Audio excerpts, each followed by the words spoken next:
As I am now at the conclusion of the theory of spirits, I am bold enough to say that this study, if properly used by the reader, exhausts all philosophical knowledge about such beings, and that in future, perhaps, many things may be thought about it, but never more known. This assumption sounds rather vainglorious, for of such multifariousness are the problems offered by nature, in its smallest parts, to a reason as limited as the human, that there is clearly no object of nature known to the senses, be it only a drop of water or a grain of sand, which ever could be said to be exhausted by observation or reason. But the case is entirely different with the philosophical conception of spiritual beings. It may be complete, but in the negative sense, by fixing with assurance the limits of our knowledge and convincing us that all that is granted to us is to know the diverse manifestations of life in nature and its laws, but that the principle of this life, it is the unknown and only assumed spiritual nature, can never be thought of in a positive way, because for this purpose no data can be found in the whole of our sensations, that therefore we have to resort to negations, for the sake of thinking something so entirely different from everything sensuous, but that the possibility of such negations rests likewise neither upon experience nor upon conclusions, but upon invention, to which a reason deprived of all other expedients finally resorts. With this understanding, pneumatology may be called a doctrinal conception of man's necessary ignorance in regard to a supposed kind of beings, and as such it can easily be adequate to its task. Immanuel Kant. Kant's critique of pure reason is really a critique of the metaphysics of Kant's time, that is mainly of the Leibniz-Wolfian school of philosophy, which was the most prominent in German philosophy in the 18th century. And everything else, Kant's epistemology, that is his theory of cognition, which I explained in a lot of detail in previous lectures, is really a sort of preparation and propedeutics to that. That being the part of the critique of pure reason dealing with the transcendental dialectic. I talked about what that is in the previous lecture. Reason to Kant is the faculty of thinking a priori. It is the faculty of principles that I also explained in its own lecture on what is reason. And it is the part of our thinking that seeks to deduce the specific, the singular, the individual case from a general, universal even, principle, from an absolute. And so reason has this desire for the absolute, for totality. And that is what versus the ideas. The ideas, as I explained in the same lecture on reason, are concepts of reason describing a maximum. Reason sort of takes the concepts of the intellect and increases them, because for everything that is conditional, reason demands totality of all the conditions, and therefore it demands something unconditional. And that is the idea. And in the previous lecture on dialectic, I explained how that gives rise, according to Kant specifically, to the three ideas that metaphysics mainly deals with. The ideas of God, of freedom or the world, and of the soul and the immortality of the soul. And this leads to three fields of philosophy. And one of those fields, the field I want to deal with in this lecture, would be what is called rational psychology, which is not to be confused with empirical psychology, which through experience tries to, explore our mind and how our mind in this empirical world works. But rather, rational psychology deals in a metaphysical way with the soul. What is the soul? How does the soul work? And the soul, according to Kant, is one of the necessary ideas of reason. Reason demands an absolute substance, something which truly is a subject and not a predicate of something else.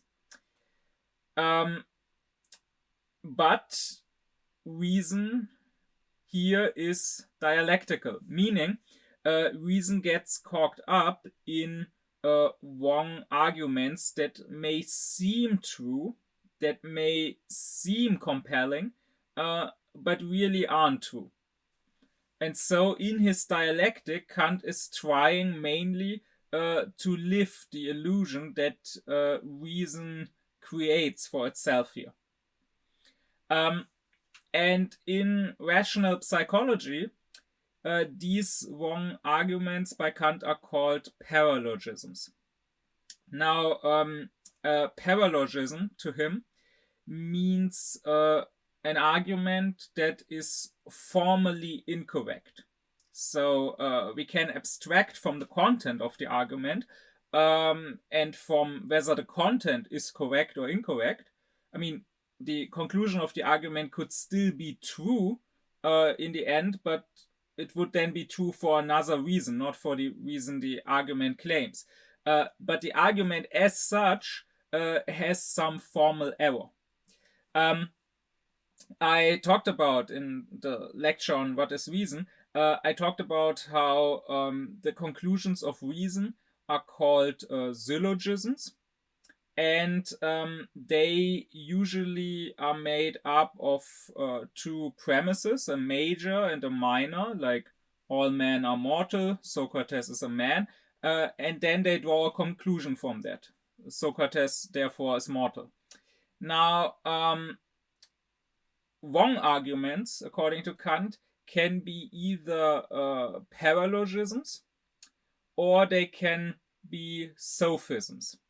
Now, a sophism is if the argument is wrong, but the person arguing knows that it is wrong and comes up with a wrong argument on purpose to fool other people.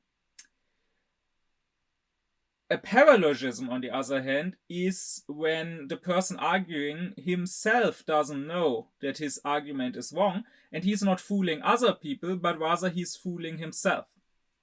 And what Kant is claiming is that when it comes to the soul, it is in the nature of our reason to create such paralogisms, so to fool ourselves. And to be more specific, there are 4 paralogisms that Kant talks about. 4 because of the fourfold structure of the table of categories. I have my own lecture on the table of categories, and I would advise to, if you haven't yet, to listen to that one first. Now, the specific arguments were arguments that had been used by various metaphysicians before and that Kant didn't come up with.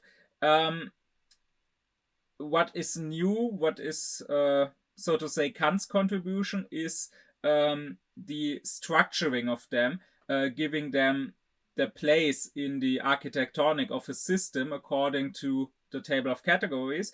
And what is new is the claim that they are not just arguments that some thinkers happen to come up with, but rather they are arguments that our reason, if we reflect on this matter, comes up with by necessity, by its very nature. Um, I will first talk about the four paralogisms. I won't go into the detail of the actual arguments. If you care about that, you can read Kant himself, because this lecture is supposed, like all my lectures, to give lay people, to give a greater number of people an understanding of what Kant is about. But it is not there to simply replace Kant and to go into the actual details of all the argumentation. I don't think that is necessary here. I don't think to understand him, you need to know the actual specific arguments. It should be enough to know what he's dealing with and how, in general, he solves the problem. So, first, what are the four paralogisms about? Well, first we have the one of quantity. And when it comes to the quantity of the soul, there is the paralogism of identity, stating that the soul is one and always the same, always identical with itself. So we don't one day have one soul and then another day it gets replaced with another soul, but rather the soul is always identical with itself. And this identity of the soul would then lead to its personality, because that is what to Kant being a person means. Being a person means being identical with yourself and being conscious of the identity with yourself in all acts of your consciousness. As an aside, that is why Kant is saying that animals are not persons but things. That is a somewhat infamous statement of his, not related to the paralogisms. He says it in completely different context. It's somewhat infamous because I don't think it was too controversial in his time, but nowadays he often gets blamed for this, and nowadays this is often walked for as a criticism against his moral philosophy, that allegedly Kant is ignorant towards animals and to him they are just things, so animal abuse is fine because they are just things that you can do with whatever you want, which is unfortunate because it means that, of course, lots of people who care about animals or about nature, about the environment, will dismiss Kant and his moral philosophy and will rather base their maybe their activism or their actions on other moral theories.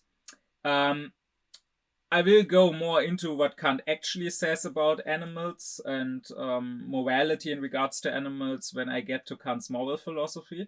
It is actually not the case that he is saying we are allowed to do whatever we want with animals and we are allowed to abuse animals. Not at all.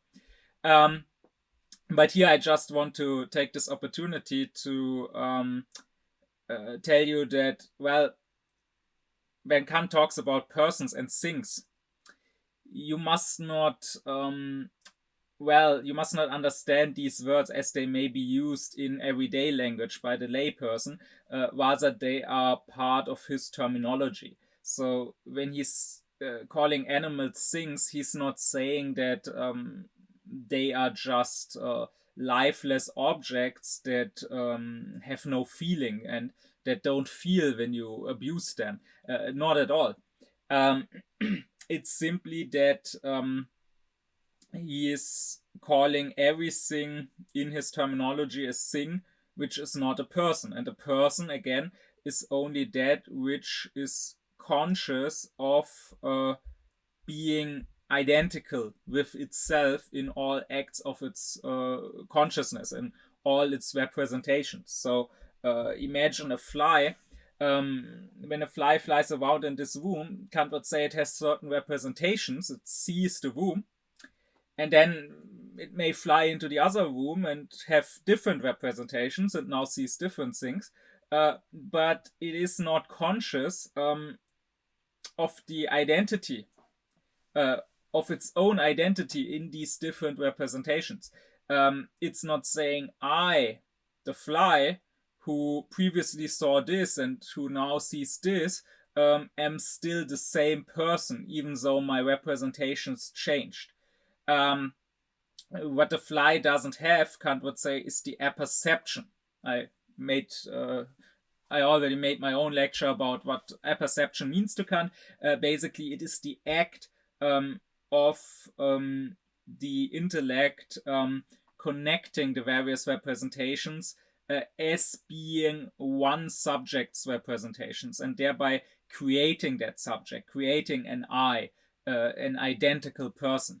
I mean, that's probably also why the fly, if you sort of wave it away, we all know this. A few seconds later, the fly will come back and fly around at the exact same spot again, because it doesn't really remember that it was waved away once. So, in this sense, the fly is not a person but a thing, which is not to say that the fly has no feelings of pain or pleasure or whatever, or that we can do with the fly whatever we want. In fact, Kant would say that even with an unfeeling thing, we ought not to do whatever we want.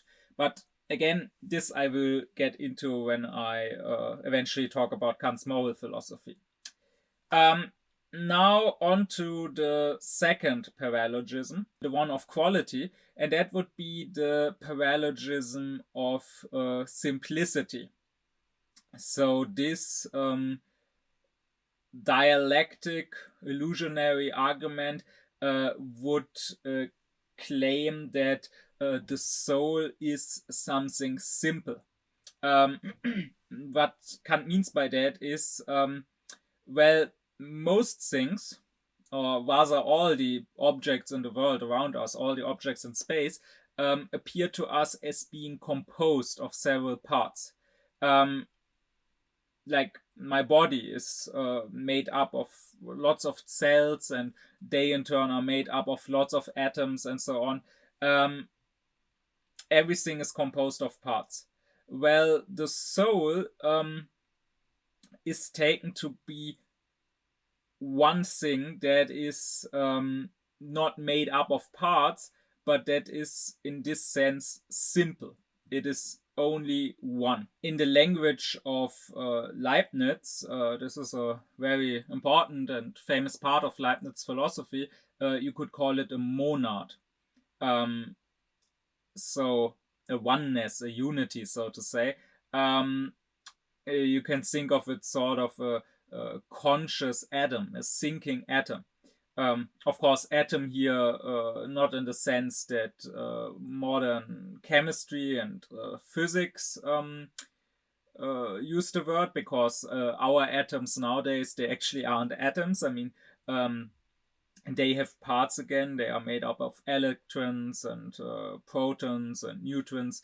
But rather in the way the ancient philosophers like Democritus were talking of atoms. I mean, the word atom in Greek means that which can't be divided. So the smallest part out of which everything else is composed, but which itself is not composed. And well, a monad then would be a sort of thinking atom. Now, when it comes to this paralogism, you may think, who cares? Like, this may sound like a very abstract and scholastic question, and I mean, maybe one can argue about that. Maybe the metaphysicians can argue whether the soul has parts, or the soul is a simple thing not made up of parts. But one way or another, what does it matter? Well, it seems to matter because in Kant's day, many metaphysicians of the Leibniz-Wolfian school would base their proof for the soul being immortal on this. That's what Kant says. If this paralogism can prove the simplicity of the soul, then just like from the first one, from the identity follows personality, from the simplicity there seems to follow incorruptibility. Because if you think about it, when things are destroyed, it is usually because their parts are taken apart. Like when your body is destroyed, for example, let's say someone cuts your head off, then you die because your head was separated from your body. And even if we are not thinking of something so violent, even if it's a natural, peaceful death, your body is decomposing. The various parts of your body are sort of falling apart, and that is what is causing the end of the body. So from that, it would seemingly follow that if there is a thing which is not made up of parts, but which is simple, and therefore which can't be divided into parts, then that thing would be indestructible or incorruptible, as Kant puts it. Because after all, substances cannot be destroyed. That is what the physicists say. That is also what Kant proved a priori in the principles of the intellect. I talked about this in my lecture on the schematism and the principles. In the world, substances can only change their state, but they cannot neither be created nor destroyed. So matter or energy in the world can change its state, it can change its place, it can decompose or be composed, but it cannot actually be destroyed. So if the soul is not made up of parts, but is itself a simple part that can't be divided, then that simple part cannot be destroyed, and then the soul is incorruptible. That is the argument that was used before Kant. And with that, it was seemingly possible to prove that the soul, by its nature, has to live on. I mean, that's not what every thinker who in history has believed in an afterlife would agree with. There are many thinkers that claim that by its nature, it is not necessary for the soul to keep existing always. Many thinkers would have claimed the soul can be destroyed and maybe would be destroyed and cease to exist by its nature, and it is only through a miracle of sorts, it is only through God's decision that the soul keeps existing, so it can go to heaven or to hell. Such a thinker then would claim that it is not possible through reason alone, that it is not possible for the mere metaphysician to prove that the soul is immortal, because it is not immortal by its nature. Rather, such a thinker would then claim that the immortality of our soul is part of belief, it's part of faith. It is something that is revealed to us, like the Bible or the Quran. So we know because God told us that we will live on after death. But in the 18th century, in the Leibniz-Wolfian school, there was this belief that we don't even need God to be assured that our soul will not be destroyed when we die. We can prove God independently, but we can prove the incorruptibility of the soul by its very nature, which is a simple nature, independently of God. So even if there was no God, still we knew from its nature that the soul would exist on. Now, Kant will refute this paralogism like the others three. So he will show that the simplicity of the soul can actually not be proven. But even if it could, Kant says that this is not a good argument to prove that the soul cannot stop being. Because, well, if you think about it, a thing being divided into its parts, that would be a sort of destruction or corruption in a quantitative way. Here you can go back to my lecture on the schematism and the principles of the intellect. And among the principles, I talked about that the first principle, the principle of quantity, is that everything that appears to us as having an extension in space and in time. And sure, if something is extended in space, then I can imagine it being divided. I can imagine it being cut in half, so to say, and in that way destroyed. But that is only a quantitative destruction, and that is not the only possible way of destroying something. Because, as I said in that other lecture, the second principle, the principle of quality, is that every reality in the world, everything that is a quality, has a certain intensity. And Kant says, I can imagine the intensity of something decreasing until it is zero. Like I could imagine the intensity of a light, for example, the light being dimmed down, getting darker and darker, until there's absolute darkness, until there's no light left. Or I could imagine the saltiness of a dish being lessened and lessened until the food doesn't taste salty at all anymore. And likewise, Kant says, the same could be imagined of consciousness. I mean, there are different intensities of consciousness, different degrees of consciousness. I can be more clear in my consciousness, I can be more unclear. Something can be only unconscious. I can be asleep and dreaming. I can be in a coma and completely unconscious.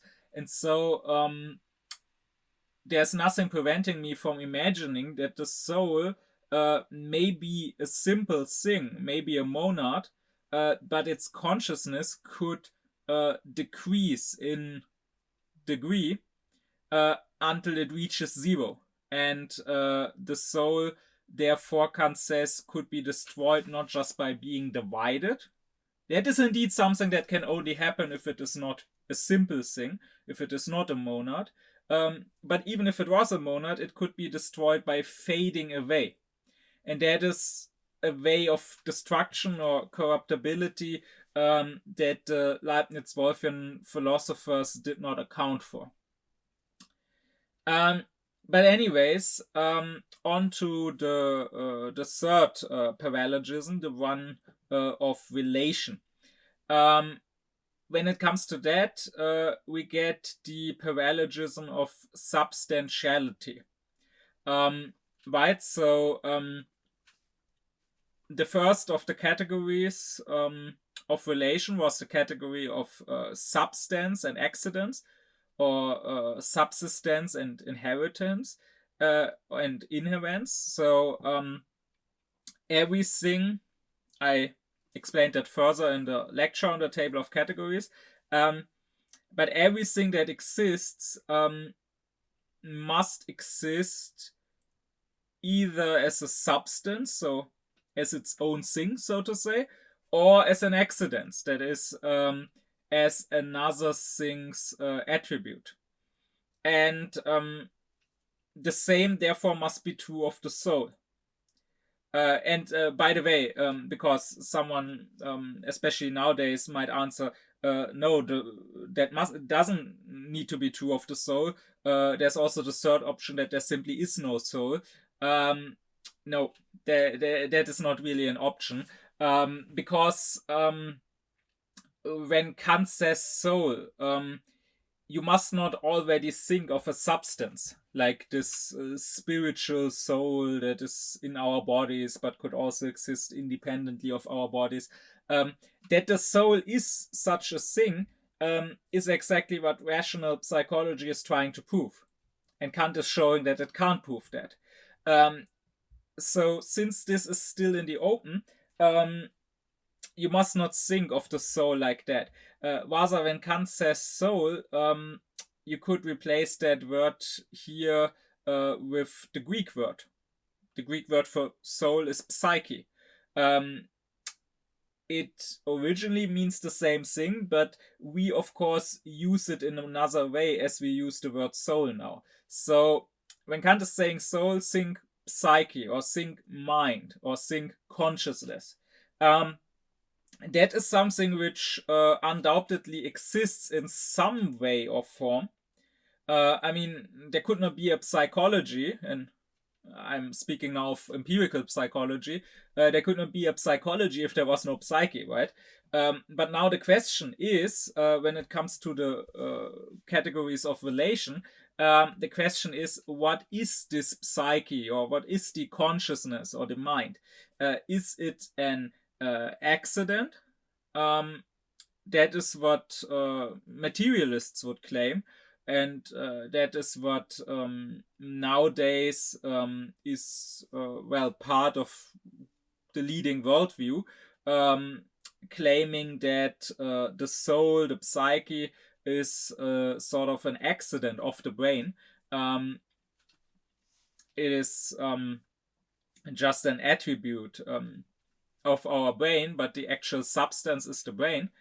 And this third paralogism, on the other hand, tries to prove the opposite. It tries to prove that the soul is not just one of the attributes of our body, or more specifically of a certain part of the body, of the brain, but rather that the soul is its own substance.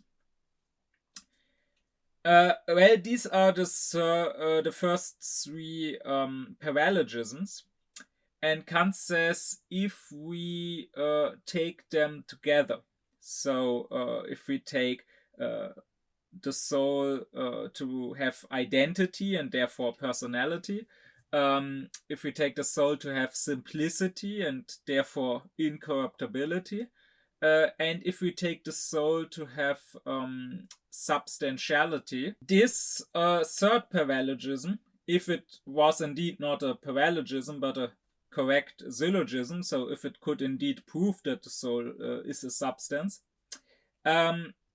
would also lead us to the immateriality of the soul, Kant says. Because, all the substances around us are material substances. They are made up of matter.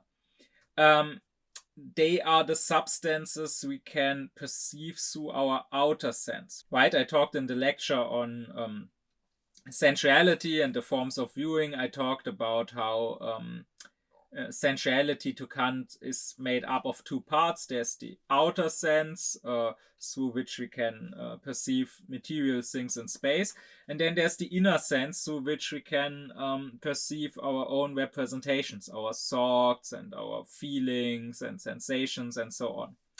And everything we perceive through the outer sense, if it is a substance, must be a material substance. But the thing is, we don't perceive the soul through the outer sense. We perceive the soul through the inner sense.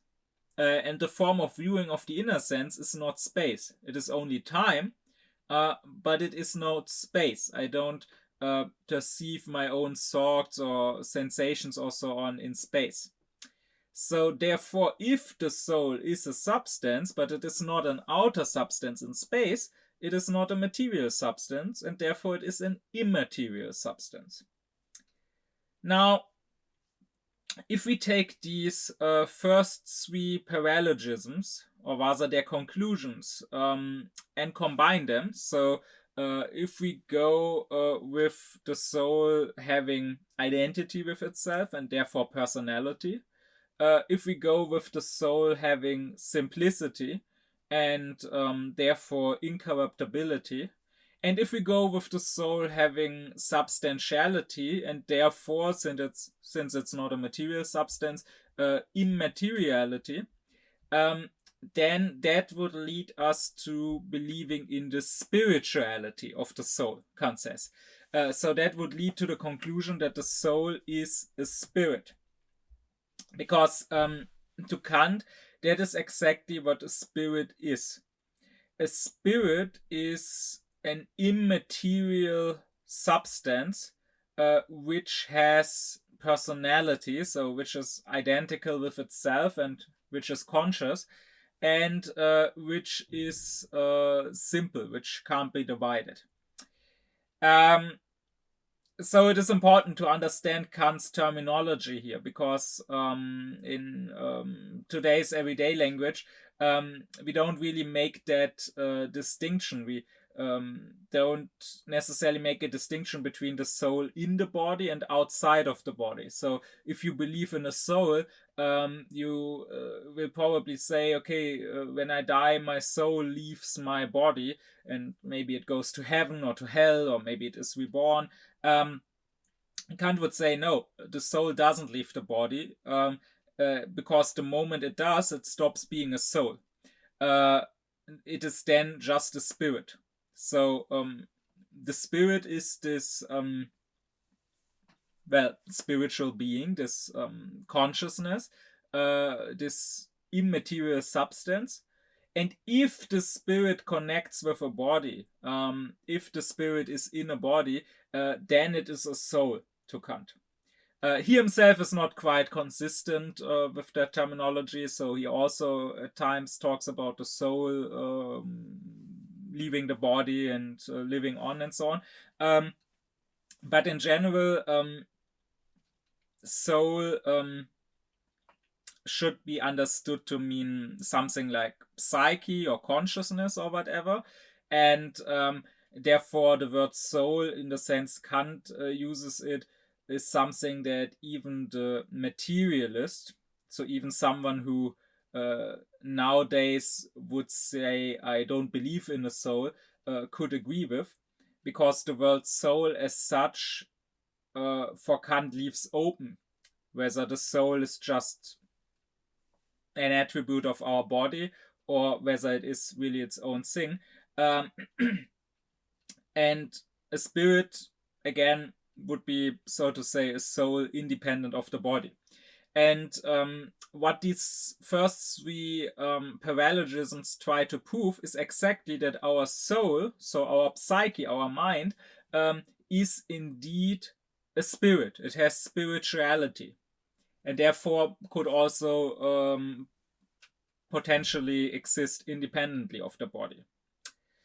Well, and then last, we get the paralogism related to modality.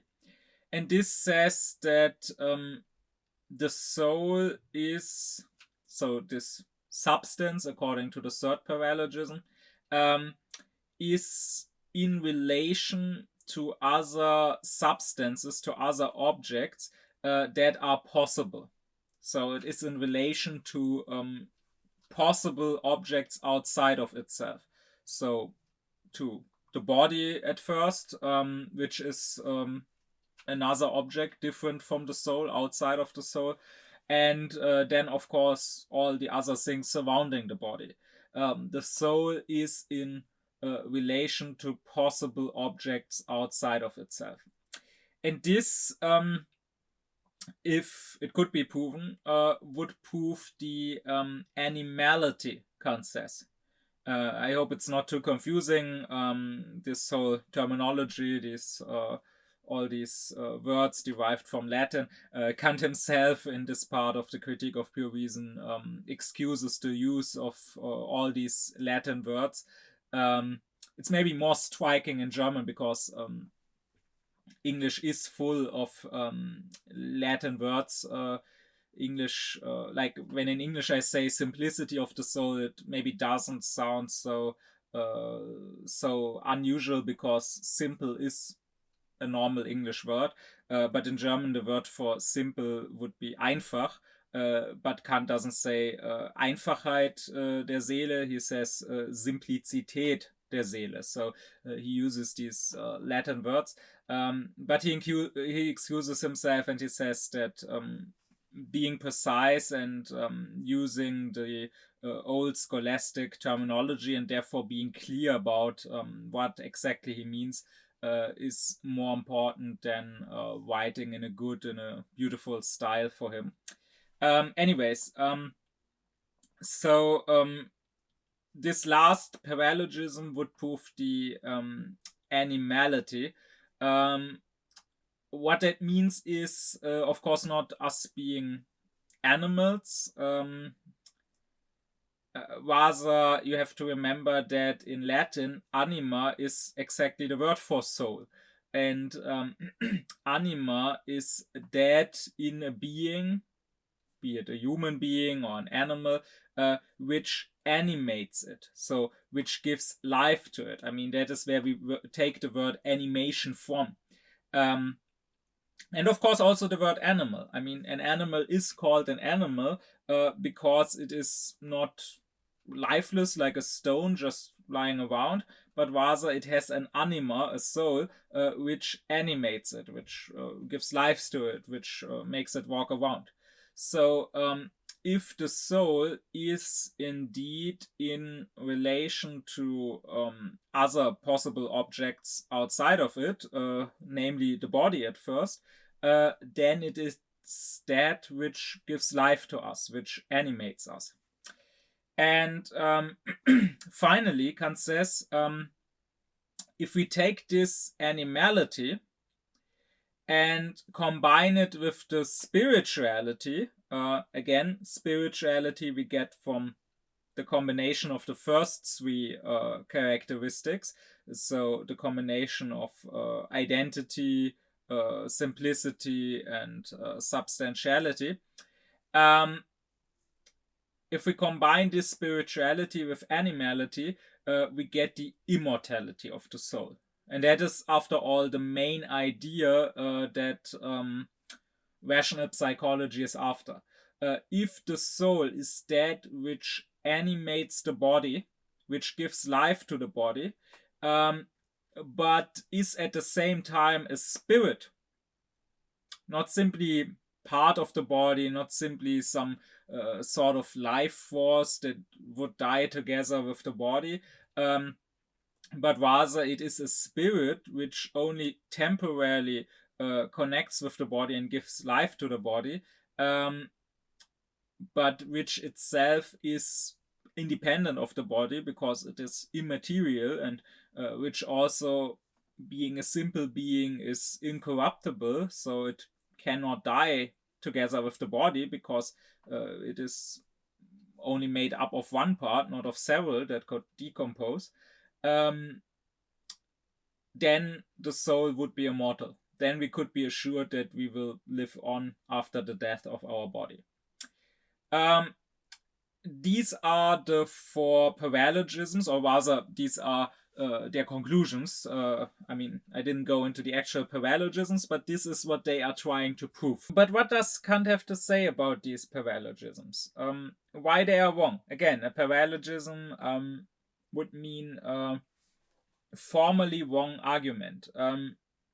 How can an argument be formally wrong?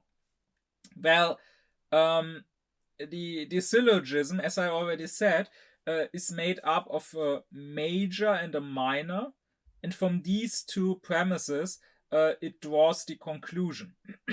Now, one mistake you can make, like, again, you can say all men are mortal, Socrates is a man, therefore Socrates is mortal. Now, one mistake you could make is taking the words taking the subject more precisely, in the major and the minor in a different sense. I mean, I can only subsume the minor under the major because man, when I talk about Socrates being a man, here means the same thing as man in the major. When I say all men are mortal, it means human being. But now imagine if I said a virgin is sexless as my major, and then as my minor I said being male or being female is a sex, and then I do the conclusion, therefore virgins are neither male nor female.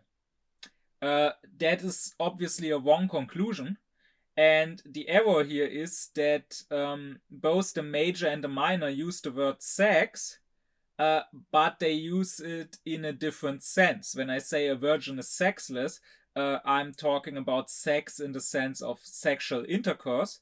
And when I talk about male and female being sexes, I talk about sex in the sense of gender. So this leads to a confusion and therefore to a wrong conclusion. And that is exactly what is happening here. In the four paralogisms, the error, Kant says, is always the same. The error is that soul is really used in a different way in the major and the minor.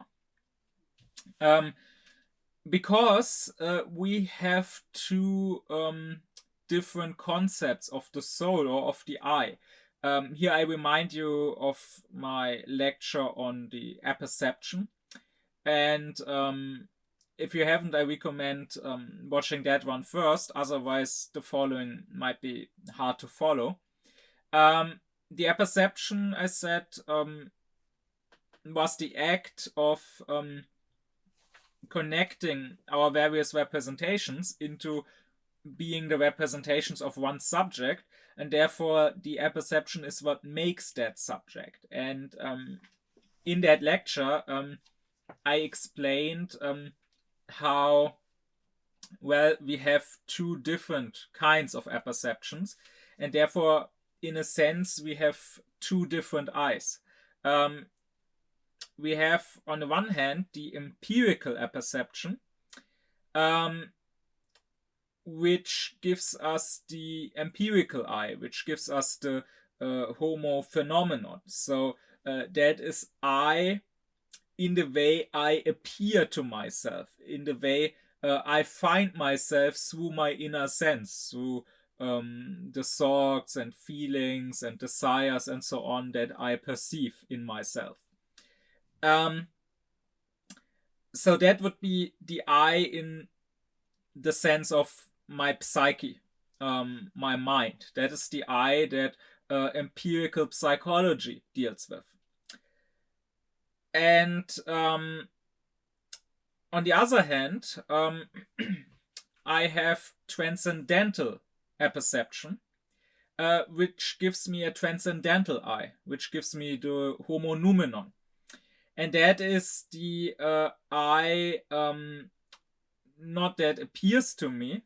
That is not I in the way I affect myself through my representations, but rather that is I in the way I act, I in the way I think. This I, Kant says, is nothing but the logical subject to all our thinking. Thinking simply works in this way that to every object being thought, we need a subject doing the thinking. And we can't think of an object without at least unconsciously thinking the subject. There's this famous statement of Kant that the I must be able to accompany all my representations. So I must be able to always say, I am the one thinking this. I am the one seeing this. I am the one feeling this. And this I, this logical function of the subject to the object, that is what transcendental apperception gives us. But as I said in that other lecture on apperception, we can't really know anything about this I, apart from it being this logical function.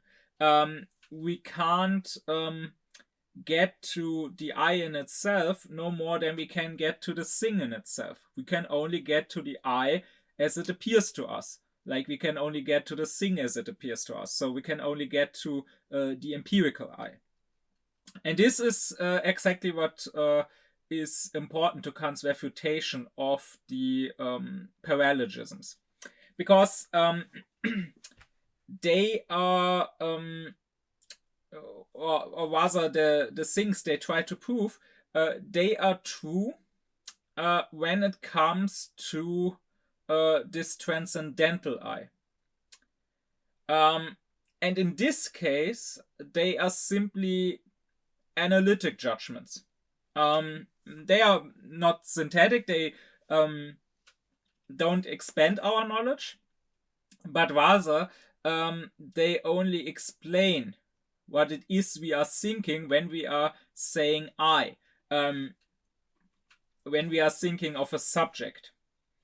I mean, if I just analyze what it means to say I, then I find, yes, this includes, at first, identity, like the paralogism of quantity claims. It includes identity and therefore personality.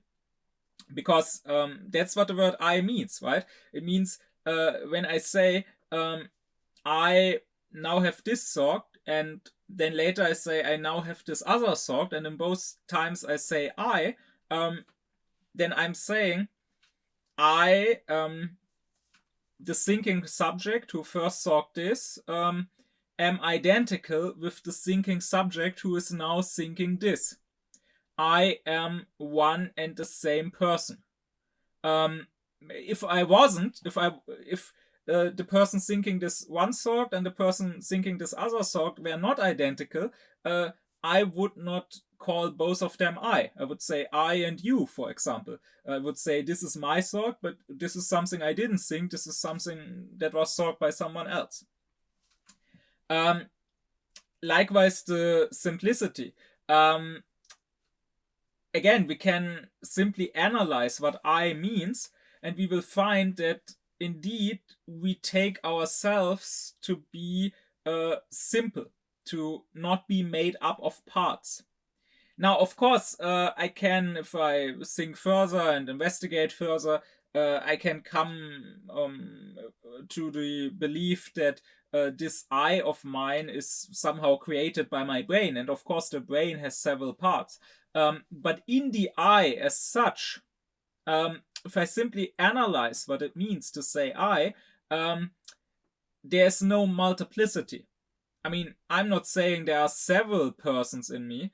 I'm not saying this thought of mine was thought by the left part of my eye, and this thought of mine was thought by the right part of my eye, or whatever. But rather, I'm saying there's simply the I. If I had the feeling that it was made up of several parts, then I would probably have a split personality.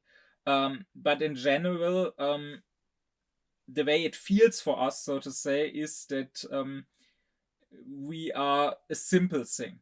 And even if you believe that in truth you aren't, in truth you are your brain, and of course your brain has several parts, that is something you could only arrive at through observations, through experiment, and so on. But even so, it is not what you actually feel, so to say, in your thinking. And I mean, this goes back to what I said in the previous lecture, in the lecture on what is dialectic. There I said that Kant claims the dialectic of reason creates an illusion which can be shown to be an illusion, so that we don't believe in it anymore. But even then, the illusion doesn't stop. I said in that lecture it can be compared to the illusion that Copernicus destroyed, the illusion of the sun revolving around the earth. We now know it isn't so, but if we look at the sky over the course of the day, it still seems as if the sun was moving across the sky. And likewise, we may know that, or believe to know, that the soul, that our psyche is created by the brain and therefore by something which has several parts. But even so, the illusion in our thinking, in our consciousness, that our consciousness is really one thing, one simple thing, which doesn't have parts, this illusion still remains. And again, it is simply something we can analyze out of the concept of what an I is. Likewise, the substantiality. I take myself to be a substance. I don't, when I say I don't take myself to be just an attribute of another thing, to be just a predicate, but rather to be my own independent thing. And again, you may come to the belief that this is not so, that your consciousness, really is just an attribute of your brain. But even so, that is not that's not going to make the illusion go away. You will still go through life feeling as if your I was its own thing, and we actually feel more like the I has a body, rather than, even if our natural science may tell us so, rather than feeling like our body has an I. I mean, you will keep talking, even if you're a materialist who says there is no soul, it's all just happening in the brain. You will still say not the brain is thinking this or that, but rather I am thinking this or that. You will still say not my brain is now doing this, but rather you will say I am now doing this. You will not say my brain has, for example, an extroverted I, just like you may say I have brown eyes, but rather you will say I am extroverted. I am an extrovert. So again, if we analyze what the word I means I am the subject. The thoughts are my predicates. So yes, analytically, this logical I is indeed a substance and not an accident. And likewise with the last of the attributes, we indeed think of ourselves as being in relation to possible objects that possibly exist outside of ourselves. I mean, that is exactly what thinking is. Thinking is this relation between subject and object. There's a subject thinking the object. And therefore, in thinking, there is a separation between the subject and the object. So when you say I, you are saying I am the subject who is having these thoughts, who is having this cognition, and everything else is not I, is an object independent of I. And again, even if you say that your I is created by your brain, in your thinking, you will still sort of say the opposite. You will say, for example, when you do research and experiments on the brain, you will still say, I am thinking of my brain. I am looking at my brain. As if I the subject of thinking and the brain as an object being thought about were two different entities. So again, identity, simplicity, substantiality, and being in relation to possible objects outside of yourself, all of that is simply what it means to be an I in the logical sense. So all of that can be analyzed out of the I. But now we want to not just analyze what it means to be an I, to be in the subject and thinking, but rather rational psychology tries to do synthetic judgments.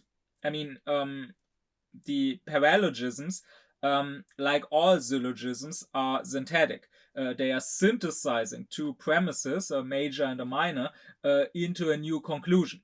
And we want to expand our knowledge.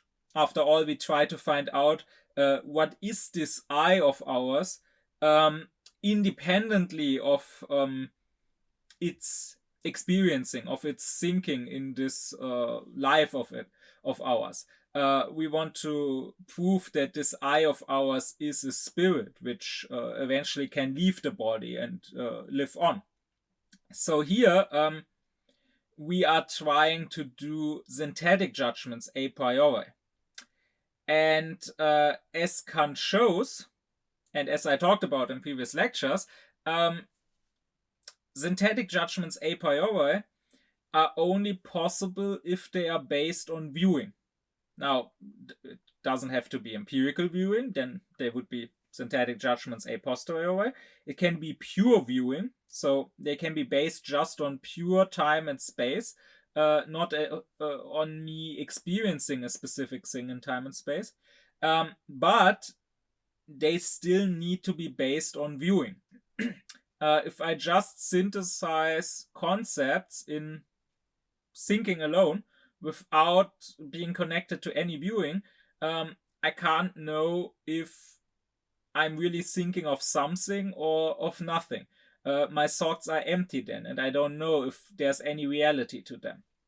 I need to do my synthesis in viewing.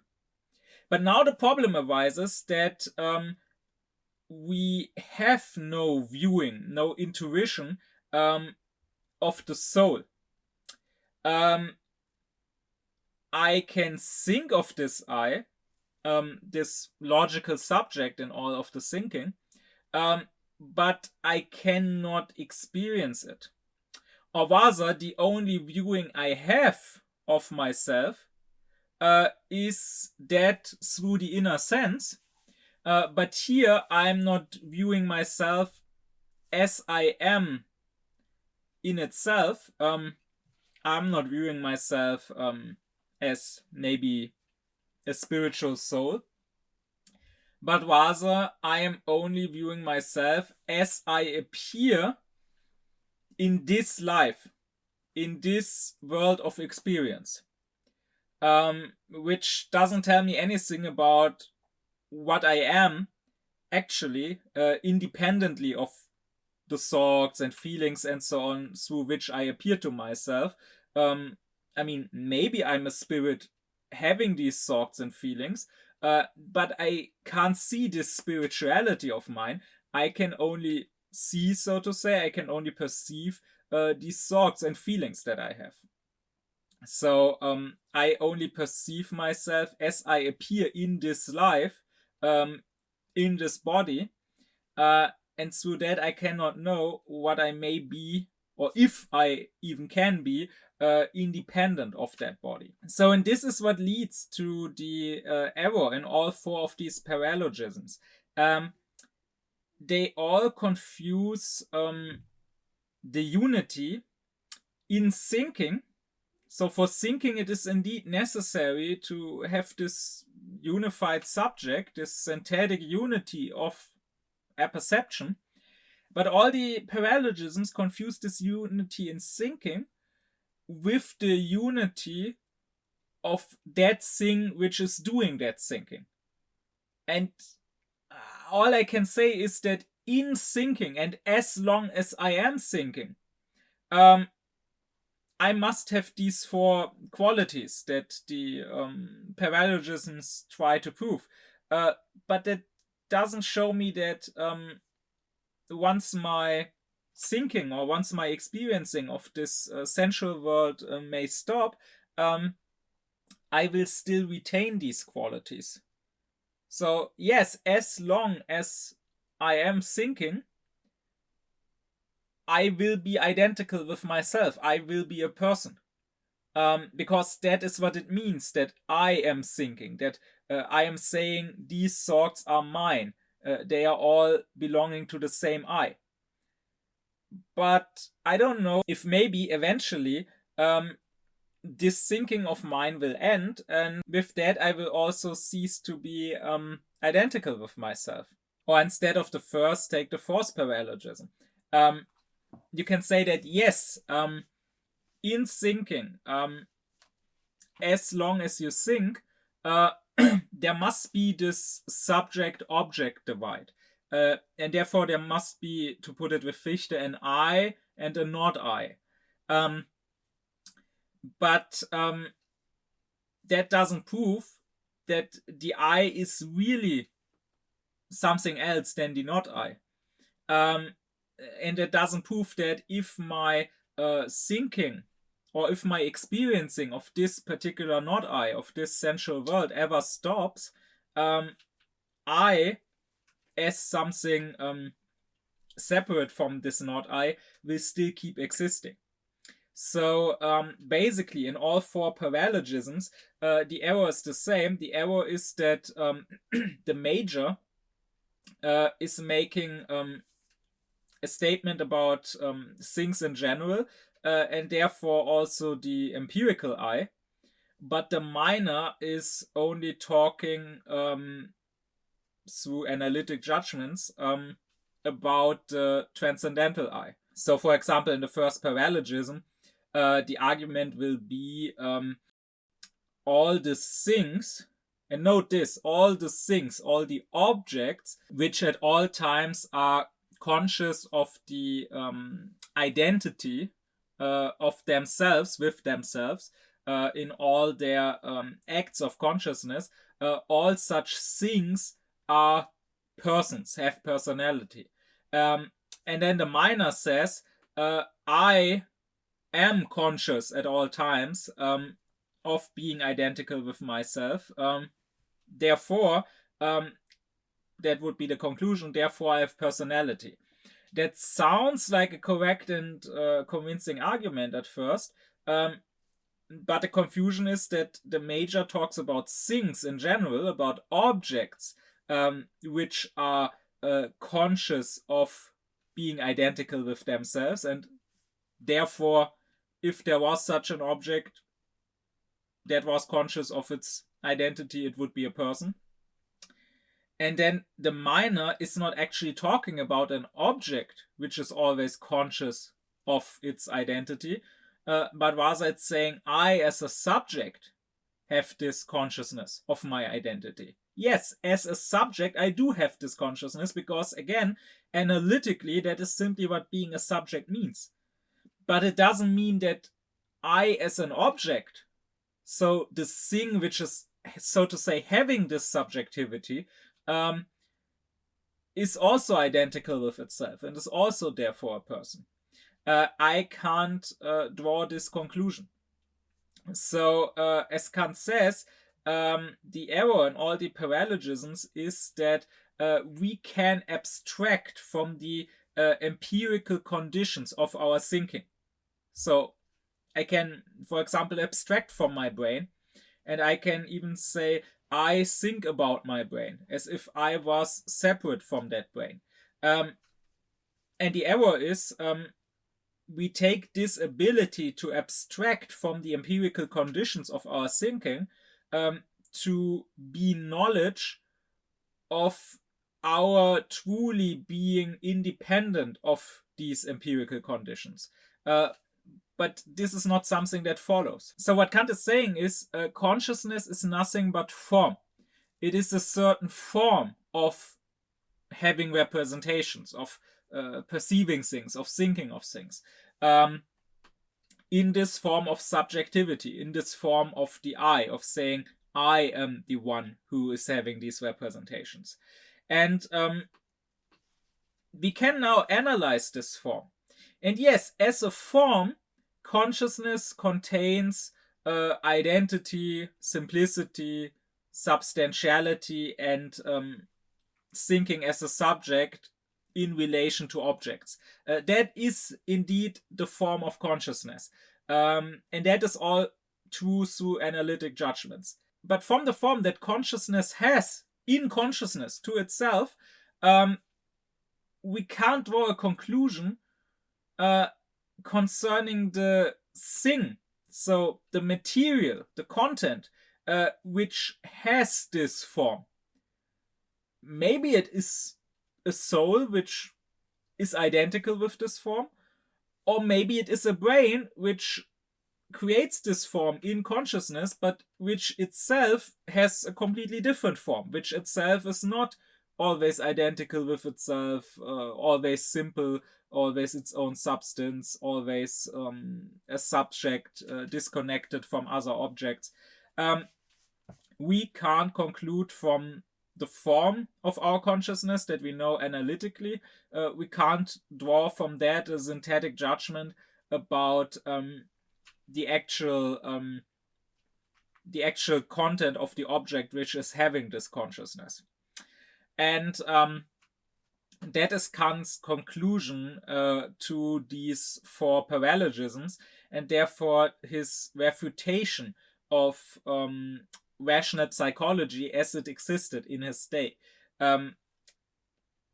Basically, we can make these statements about ourselves as thinking subjects, but only as long as we are thinking subjects.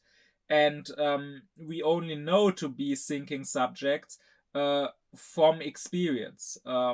We don't know that we will keep being thinking subjects beyond experience. So I can say that as long as I am thinking, it is indeed necessary that I am identical with myself, or that I am simple and not made up of several parts, because that is what it means that I am thinking. But I cannot say that it is in itself necessary that I am identical or simple. Maybe when I die, my thinking will stop, and therefore me, since consciousness stops, me perceiving myself in this form will stop, and maybe I will just die and be gone then. With that, I could end this lecture and get to the conclusion, get to what Kant now says about rational psychology and its role in general.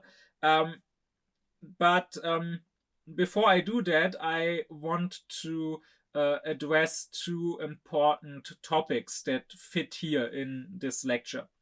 And they are both related to the fourth paralogism, the one of modality, the one claiming the soul is in relation to possible objects outside of it. This opinion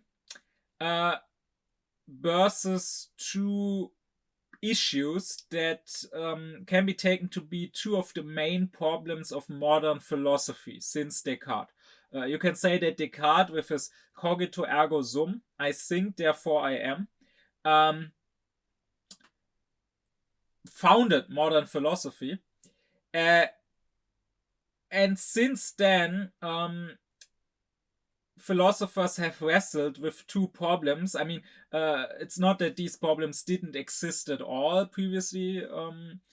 You couldn't find them in a way before Descartes. You could find them even in antiquity, but they have not been so prominent, or thinkers have not been so conscious of the potential for these problems to arise. But since Descartes, you can say that these two problems have been two of the main problems of all philosophy, at least all theoretical philosophy. And these are the problems of empirical idealism and the body-soul problem. And so I want to take this opportunity, since I'm talking about rational psychology and about the soul and what Kant says about that, to also explain what Kant says about these two problems. First, empirical idealism. Empirical idealism, as I already mentioned in the lecture on transcendental idealism, and I recommend again watching that lecture first.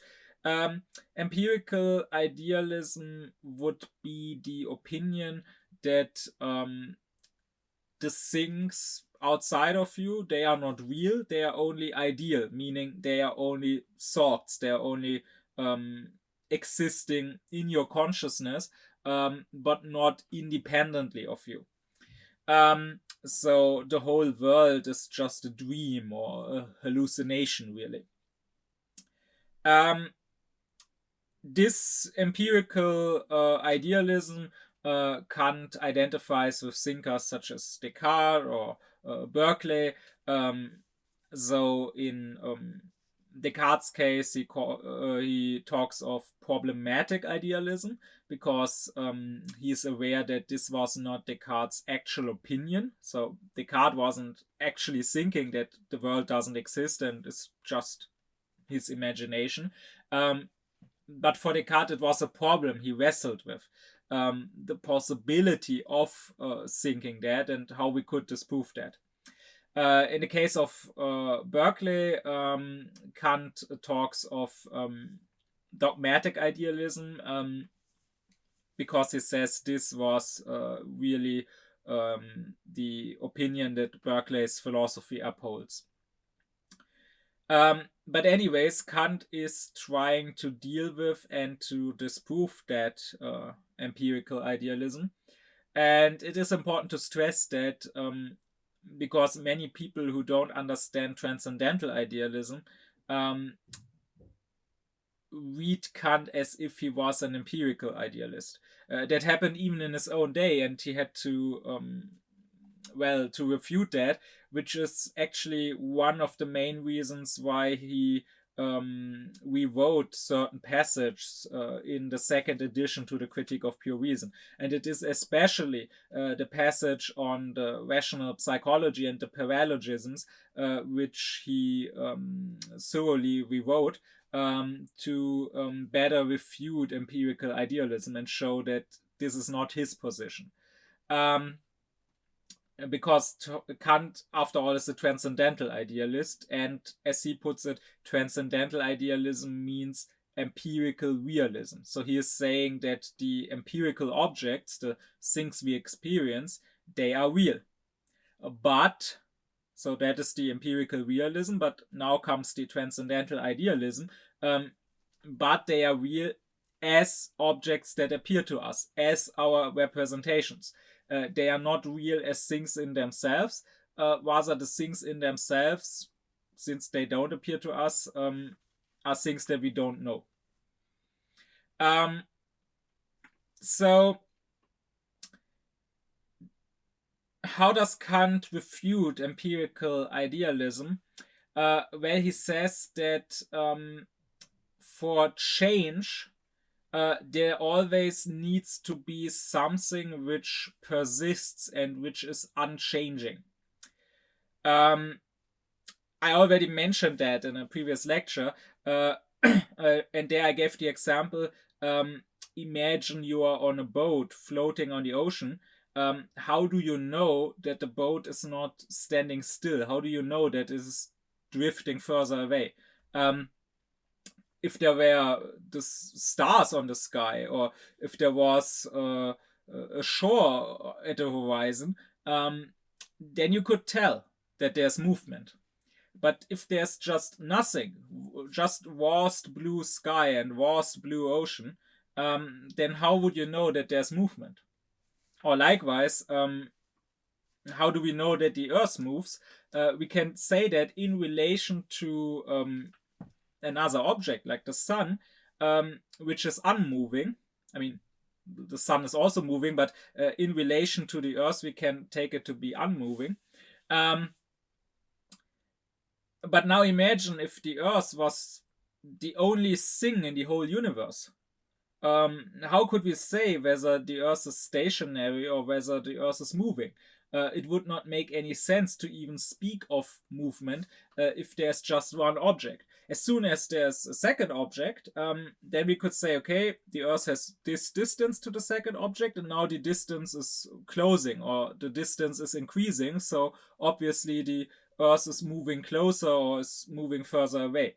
But the thing is, in order for change to happen, or rather for change, for movement to be perceived, we need to see it in relation to something unchanging. That is what Kant is saying.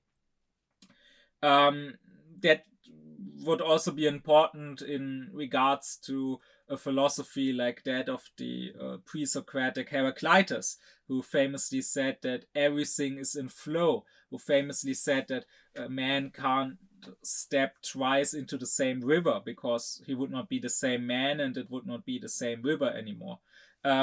To this, Kant would not completely disagree with it, because he would always follow his sympathetic method, about which I also already gave a lecture.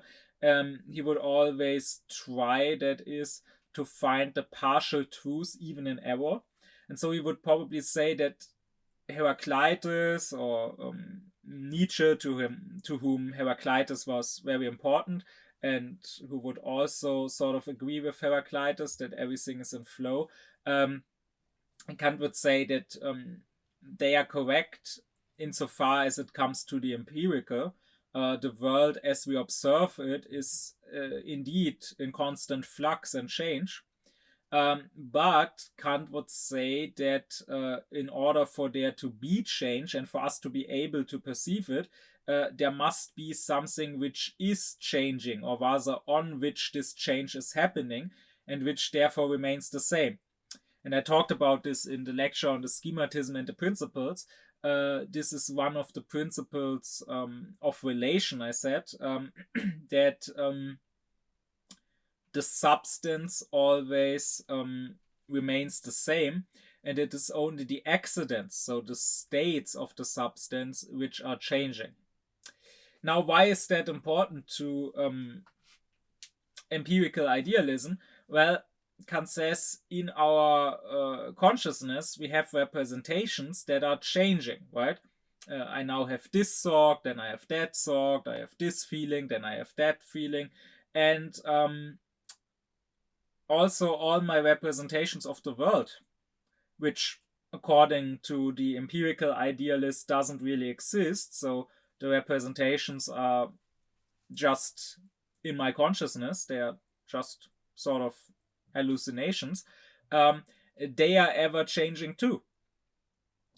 Well, Kant says this would not be possible if there wasn't actually a thing which was unchanging. So what he is saying is, I can only be conscious if outside of me there is a thing to which I'm somehow related and to which my consciousness relates, and which as a thing, it may change its states, but as a thing remains the same.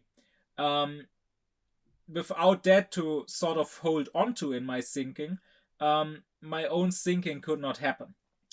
Now, this argument of Kant's is correct, basically, so it is a bit unclear and convoluted whenever he talks about it, which is probably because he himself had not reached full clarity about it. Fichte later would put it in way more clear and way more simple terms, and would show that, well, yeah, there cannot be an I without a not I. There cannot be a subject without an object.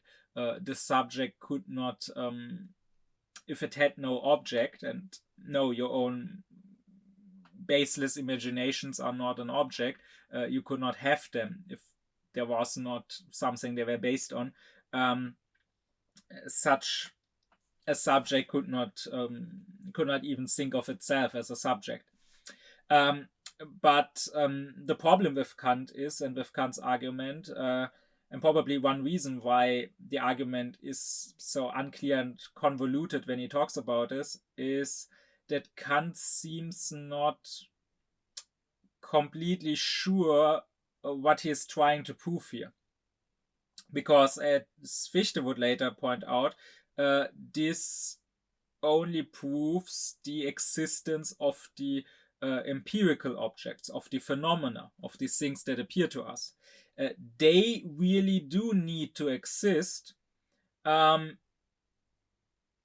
Otherwise, I couldn't exist either. Otherwise, I couldn't think of them. And that is really all we need to prove to refute empirical idealism, because the opposite of empirical idealism is empirical realism, saying that the empirical objects really do exist. They are not imaginations, they are not dreams. But it seems that Kant here is trying to actually prove more than just that. It seems that he's trying to prove the existence of the things in themselves. And that is simply not consistent with transcendental idealism. Actual transcendental idealism, Fichte would later be more consistent here, doesn't need the things in themselves, and they can't be proven, and they don't need to be proven to refute empirical idealism. But moving on to the second problem, the body-soul problem. That is a very famous problem in philosophy. It is one that is still discussed to this day, mainly in what is called philosophy of mind, which is most prominent in the English-speaking world, but also influential beyond that. This so-called philosophy of mind is quite pathetic and quite ridiculous, because it is basically very superficial, and it is basically based on complete ignorance toward the actual history of philosophy, because the body-soul problem has been solved by transcendental idealism. I mean, it's simply not a problem anymore. So the only reason why it is still treated as one is because these people at the academy, there are lots who are simply ignorant towards transcendental idealism. But first off, what is the body-soul problem? Well, Descartes had identified two different kinds of substances. He called them res cogitans, so thinking thing, and res extensa, so extended thing, soul and body. So these two substances are of completely different quality. The soul, the mind, the I, consciousness, is something which thinks, but which has no spatial extension. And bodies, material bodies, they are extended in space, but they don't think. And now the question is, how can they be connected? So how is it possible that if my soul wants to lift the arm, my arm actually is lifted? Or in the other way, how is it possible that when there's a red thing in front of my eyes, or I get stabbed, my soul actually perceives the redness or actually feels the pain? How does that work? And it's not hard to explain how an object can affect another object of the same kind. So how one material body can affect another material body by touching it. So of course I can say, when I see, let's say, a red object, there is light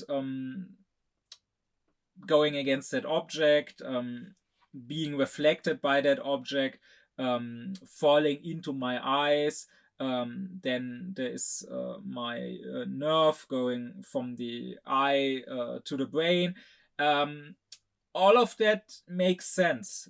But then there is a point in that chain of cause and effect where there is a gap. How does this impulse get from my brain into my consciousness? How does it produce this sensation of redness? That is the question here. You can maybe imagine a ghost playing domino. It is not hard to understand how when the first piece falls down and it hits the second one, the second falls down, and then the third falls down, being hit by the second, and so on. And I can imagine a chain of dominoes that is made up of 1,000,000 pieces. No problem. But how can the first domino be pushed over by a ghost whose hand would just pass right through it? Or how can the last domino fall down and fall against the ghost, and how can the ghost feel it if the domino falls right through it? So that is basically the body-soul problem. And our very shallow present tries to mainly just get around that problem by simply claiming that our consciousness is not the last link in the chain, and therefore we don't need to explain how we get from the link before to the last link, but rather the now reigning ideology claims that the brain is the last link in the chain. And then, of course, we can explain how the light gets from the object into the eye, and the impulse gets from the eye into the brain, and it gets processed in the brain. And so we just deny the last link in the chain, and then we don't have to explain how the last link is linked to the previous links. But I mean, that's simply obviously wrong. I mean, the brain is obviously not the last link in the chain. The question remains why, when something is happening in the brain, when there are electric currents and chemical processes in the brain, why does that lead to consciousness? Why is it felt or seen? I mean, there are things happening in other people's brain, and I am not conscious of what they are seeing. I'm only conscious of what I am seeing. How come? Where is this I of mine? So materialism, the now reigning ideology, really has no answer to that. It just refuses to give an answer and just tries to pretend no answer is needed to get around this. But what does Kant say about this problem? And here he is probably the most inconsistent in his theoretical philosophy. Or at least it's one of the places where he's most inconsistent. What Kant is claiming is that there are only two possible ways to solve this, which in turn both have two variants. First, there is what Kant calls harmonism. So harmonism would be claiming that there is no connection between the body and the soul, but they are in harmony. So they are doing the same thing at the same time, but not because one of them is causing the other to do it.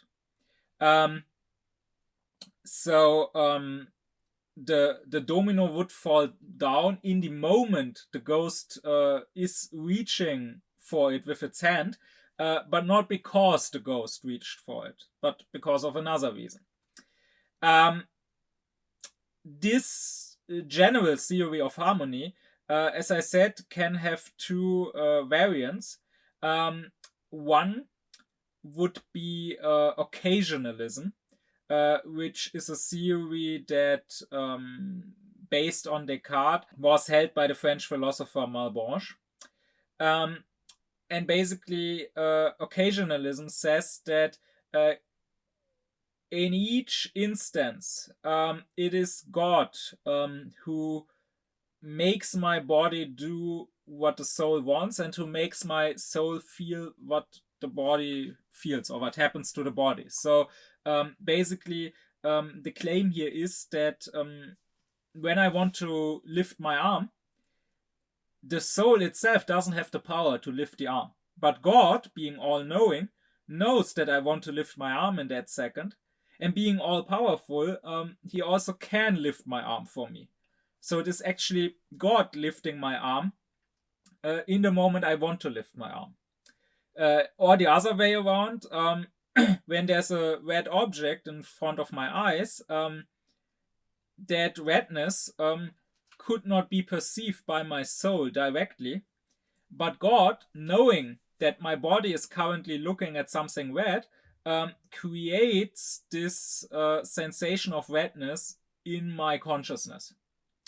So that's why it's called occasionalism, because at the occasion of me wanting something, God makes my body do it. At the occasion of something happening to my body, God makes me feel it.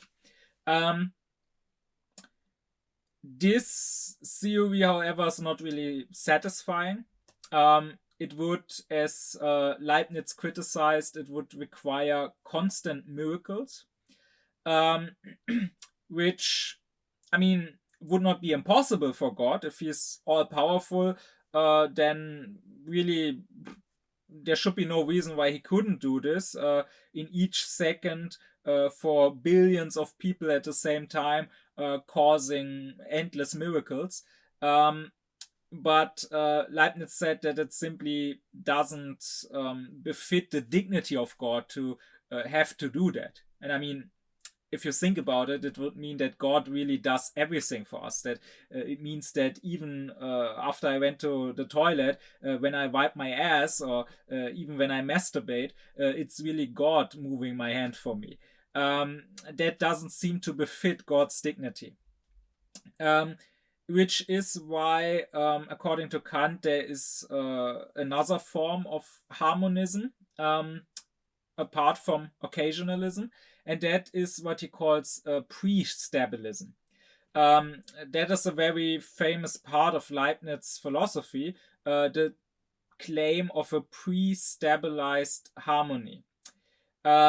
Meaning that God created the world of the bodies, so the physical universe, and God created the souls in a way to work in a harmonious manner, but without God, so to say, having to stand at the side and having to do every little action for us, but rather the actions are happening by themselves, simply because God once at the start created things that way. So you can imagine someone creating two clocks, and now the two clocks will work in the same way at the same time. They will both, for example, show 12 o'clock at the same time. But not because one clock is affecting the other. They are completely independent of each other, simply working in harmony. But in theory, one clock could break and stand still, and the other would not even feel it and would just go on. And the reason they are always showing the same time in the same moment is not because the person who made the clock is standing next to both clocks and in each second pushing the clock a little further, but rather the reason is because the same person originally created the clocks and made them start, and now the clocks are working independently of their maker. This second form of harmonism, this belief in a pre-stabilized harmony, would mean that the physical world is running its course according to physical laws, and basically from the moment it was created. So you could say from the Big Bang. So of course Leibniz didn't talk about a Big Bang yet, but from the Big Bang, the laws of nature make it absolutely necessary that right now in this second my body lifts its arm. It's not because my soul wants to lift the arm, but rather it is because of everything that happened in nature before for billions of years, that now my body has to lift the arm.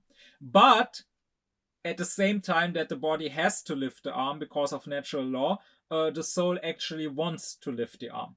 And God, in his all-knowingness and almightiness, made sure that this is the case, that the world is created in such a way that it has to always do the things that the souls want in the right moment. This theory of pre-stabilized harmony may seem more elegant than the theory of occasionalism. But actually, Kant says that if you have to be a harmonist, he isn't. He disagrees with harmonism completely.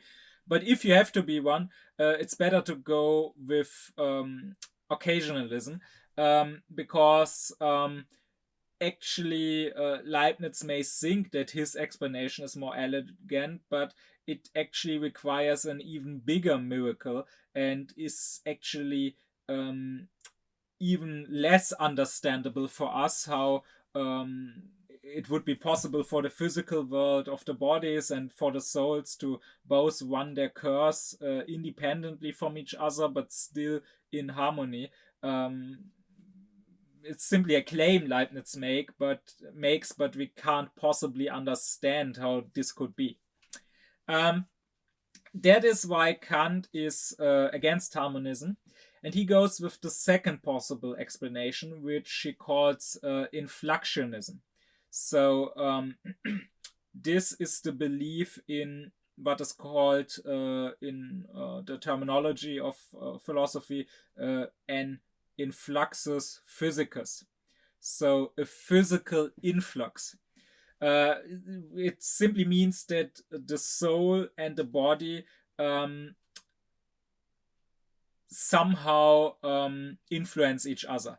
Somehow the soul is connected with the body. Somehow the body is connected with the soul. There is not just a harmony despite them being disconnected, but no, they really do relate to each other as cause and effect. Now, of course, you could ask, how could such a physical influx be possible?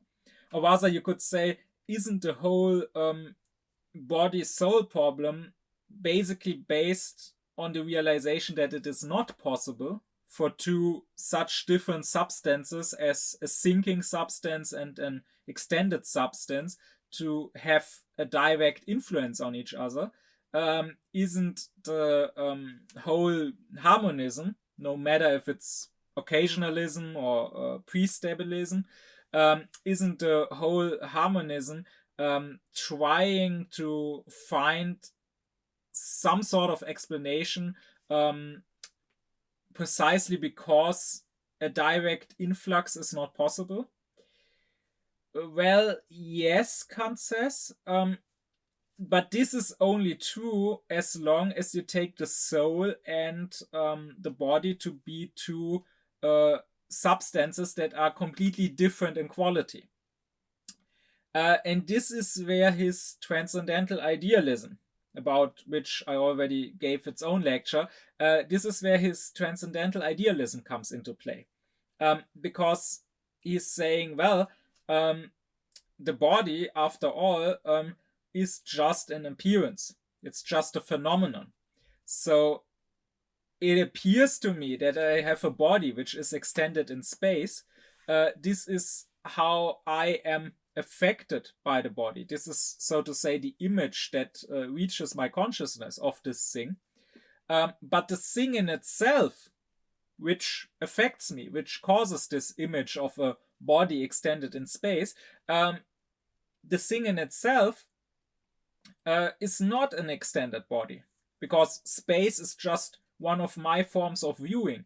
I view everything that I perceive through my outer sense in space, but as a thing in itself, independent of my consciousness, it's not spatially extended. So, therefore, what Kant is saying is that as things in themselves, the body and the soul could be of the same kind. And then it wouldn't be so miraculous anymore that they can affect each other. Just like two bodies, since they are of the same kind, since they are both extended, can affect each other. So Kant's claim is basically that this problem only exists as long as you take the body and the soul to be things in themselves, and as things in themselves to be different. So it only exists for dogmatic philosophy. But if we are transcendental idealists and we say that soul and body only appear to us as very different things, but in truth actually are things of the same kind, then there is no problem anymore. This influxionism again has two variants, as Kant says, because you can either believe in an influxus originarius, so an original influx, or in influxus derivativus, so a derived influx. The first belief would be the belief that the soul and the body are directly influencing each other with nothing in between. And this Kant disagrees with, because he says this is not possible, or rather we could not understand how this could be possible. If two things are to somehow influence each other, there needs to be a third, there needs to be a medium through which they influence each other, through which this influx is happening, Kant says. That is why he, out of these four possible explanations, why he subscribes to the influxus physicus derivativus. Now, maybe you don't understand this at first. Maybe you will say, wait a minute, of course it's possible for things to influence each other without a third, without a medium. I mean, that's what's happening in the world of the bodies, right? If one piece of domino pushes the other piece over, or if one billiard ball pushes the other and makes the second ball roll away, there is no third thing here, right? In fact, there is, Kant would say, and that is space. They, two extended bodies, can only influence each other through space, because they are in the same space. And then if one gets into actually the same point in space as the other, then it touches the other, and then it pushes the other out of that space. But if two things were not in the same space, two bodies, they could not influence each other. So think of a parallel universe. The things there in that space could not touch the things here in this space. What Kant is saying there is that in order for two things to influence each other, they must be in some sort of community with each other. They must be part of the same world. And in order for them to be part of the same world, there must be something which, well, makes them the same world, which connects all the things of that world. And that, when it comes to the bodies, is space, of course. But now, the claim is that the body and the soul are influencing each other as things in themselves. And as things in themselves, they are not in space. Because again, and I explained that further in my lecture on sensuality and the forms of viewing, again, space, according to Kant, is just the way in which we view things, but not the way things in themselves are. So, what is that third? What is that medium which connects these two things in themselves then? Kant says it's God. Just like space makes the appearances be in one world because they are all in the same space, God makes the things in themselves be in one world because they are all in God. God, so the world in itself, you don't have to imagine it as things, even if they are spiritual, non-material things, existing somewhere independently of God, and then there's God somewhere else independently of them. But rather, the way Kant thinks of it, there's only God, and all the things in themselves are in God. That is what God being present in all things means. It's of course not a spatial presence. He's not locally present in all things, because then God would have to be made up of several parts, and he would not be present in anything completely, but only with different parts of his. But rather it's a virtual presence, Kant says. Maybe you should rather say not God is present in the things, but the things are present in God. Because the way Kant thinks of it, all things in themselves are in God's intellect. And God's intellect is not discursive like ours, but intuitive. So God has an intellectual viewing. He views things as they are in themselves, and he views them in himself, because they are, so to say, his own viewing. And that means that, according to Kant, the influxus physicus is possible in the supersensual realm, because just like in the physical realm, things can touch because they are in the same space.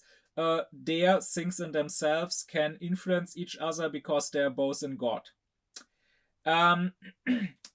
This is interesting, I think, because it means, and I already mentioned that in my lecture on sensuality and the forms of viewing, it means that Kant seems to subscribe to a sort of Spinozism, to a sort of pantheism. Pantheism being the belief that everything is God, or that God is everything. Kant says a few times that space is the phenomenon of God's omnipresence. So, after all, he says that all the things that appear to us are phenomena and not noumena.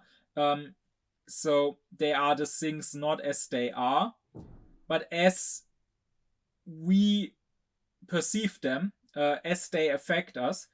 And we can't help but perceiving things in space. That's how they appear to us. Well, it seems that Kant is of the opinion that, of course, we also can't see God as he is in himself, but this space, which is our form of viewing, our form of viewing all the things, this space is itself also an appearance, and it is the appearance of God's omnipresence, of God being present in everything. That appears to us as everything being in space. So I find this quite interesting because usually there are no connections drawn between Kant and Spinoza. Usually they are taken to have quite different opinions, and Kant himself, who didn't deal with Spinoza much, he doesn't seem to have really studied him. And Kant himself, in a few notes, disagrees with Spinoza and sort of tries to refute Spinoza. And Kant would not have spoken of himself as a pantheist. He would have called himself a theist. But it seems to me that even if maybe he was not totally conscious of it himself and didn't completely reflect on it himself, Kant does believe in a sort of pantheism. But of course, the difference to Spinoza would be that Kant is not a dogmatic philosopher, but a transcendental idealist instead of a transcendental realist. So while Spinoza would say the world that appears to us is the world in itself, and that world is God, Kant would say, no, that world which appears to us is just an appearance. And it is not God, but it is apparently the appearance of God. And the world in itself, here we can really say everything is God, or at least everything is in God. But anyways, I wanted to talk about this first because the body-soul problem is an important question in philosophy, and since I want to give an overview of Kant's whole philosophy and everything he said, I had to address what he says about this important problem. And also because I find it interesting and worth mentioning and stressing that Kant seems to have a sort of transcendental idealistic pantheism that he believes in. And that is something you usually don't find mentioned because it's not very prominent in Kant. You can hardly find it in his works, a bit more in some notes or lectures, but even then it's more of a few side notes that you have to interpret. Again, Kant himself wouldn't have called himself a pantheist.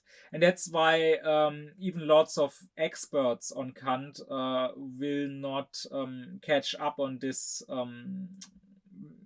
this unconscious pantheism of his. But nonetheless, it must be said that this whole argumentation is kind of weak and inconsistent, and this is not really Kant at his strongest, because what he says is, there are only these four possible solutions to the body-soul problem. These two forms of harmonism and these two forms of inflectionism. And I mean, if we overlook the whole thing once more, then we can say, okay, that means you can either believe that there is no direct connection between body and soul. They just happen to do the same things at the same time, but not because of each other. Or you can believe there is a direct connection between body and soul. And then if you go a level below that, you can note a sort of symmetry, because in both positions you can basically say every instance of body and soul being in tune with each other happens because of God, or you can basically say it happens without God's help. So the pre-stabilized harmony would claim that it happens without God's help. I mean, God is the one who stabilized it in the first place, but after that he can sort of step aside and let things just run their course. And likewise, the influxus physicus originarius would also say that God isn't needed for soul and body to influence each other.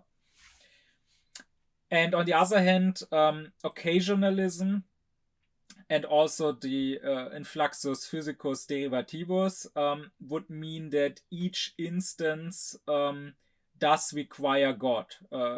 Either God to actually sort of move our body for us and to actually create the representations in our soul, or God being less active and more sort of passive, being the medium through which soul and body influence each other.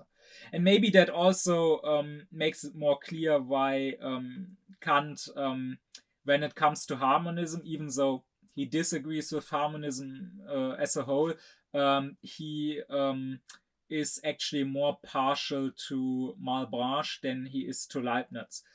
Because the theory of occasionalism is actually closer in a way to Kant's own derived physical influx than the theory of pre-stabilism. But anyways, this whole claim that these are the only four possible explanations is actually based on the premise that you have dualism, so that there really is a body and a soul, two different entities, two different substances, and now you need to explain how they are connected. And then, okay, then maybe these really are the only four possible explanations. Either you can say they are not connected, they just happen to be in harmony, or you can say they are somehow connected. But apart from dualism, there's of course also the possibility to solve this problem through monism. So through saying they actually aren't two different substances. And that is what materialism tries to do, saying there is no soul, there is just a body, there is just our brain. But of course, materialism fails and will always fail because, well, we simply do have consciousness, and consciousness as such simply is not material. You can claim that it comes and is caused by the material, but you cannot just deny that it is its own thing, which is not material. And so, if you want to go with a materialist explanation, you have to be a dualist, whether you like it or not, and you have to explain how, out of this one thing, this extended material, this completely other thing, this thinking consciousness, comes into being. But there's of course the other possible route, and that is idealism.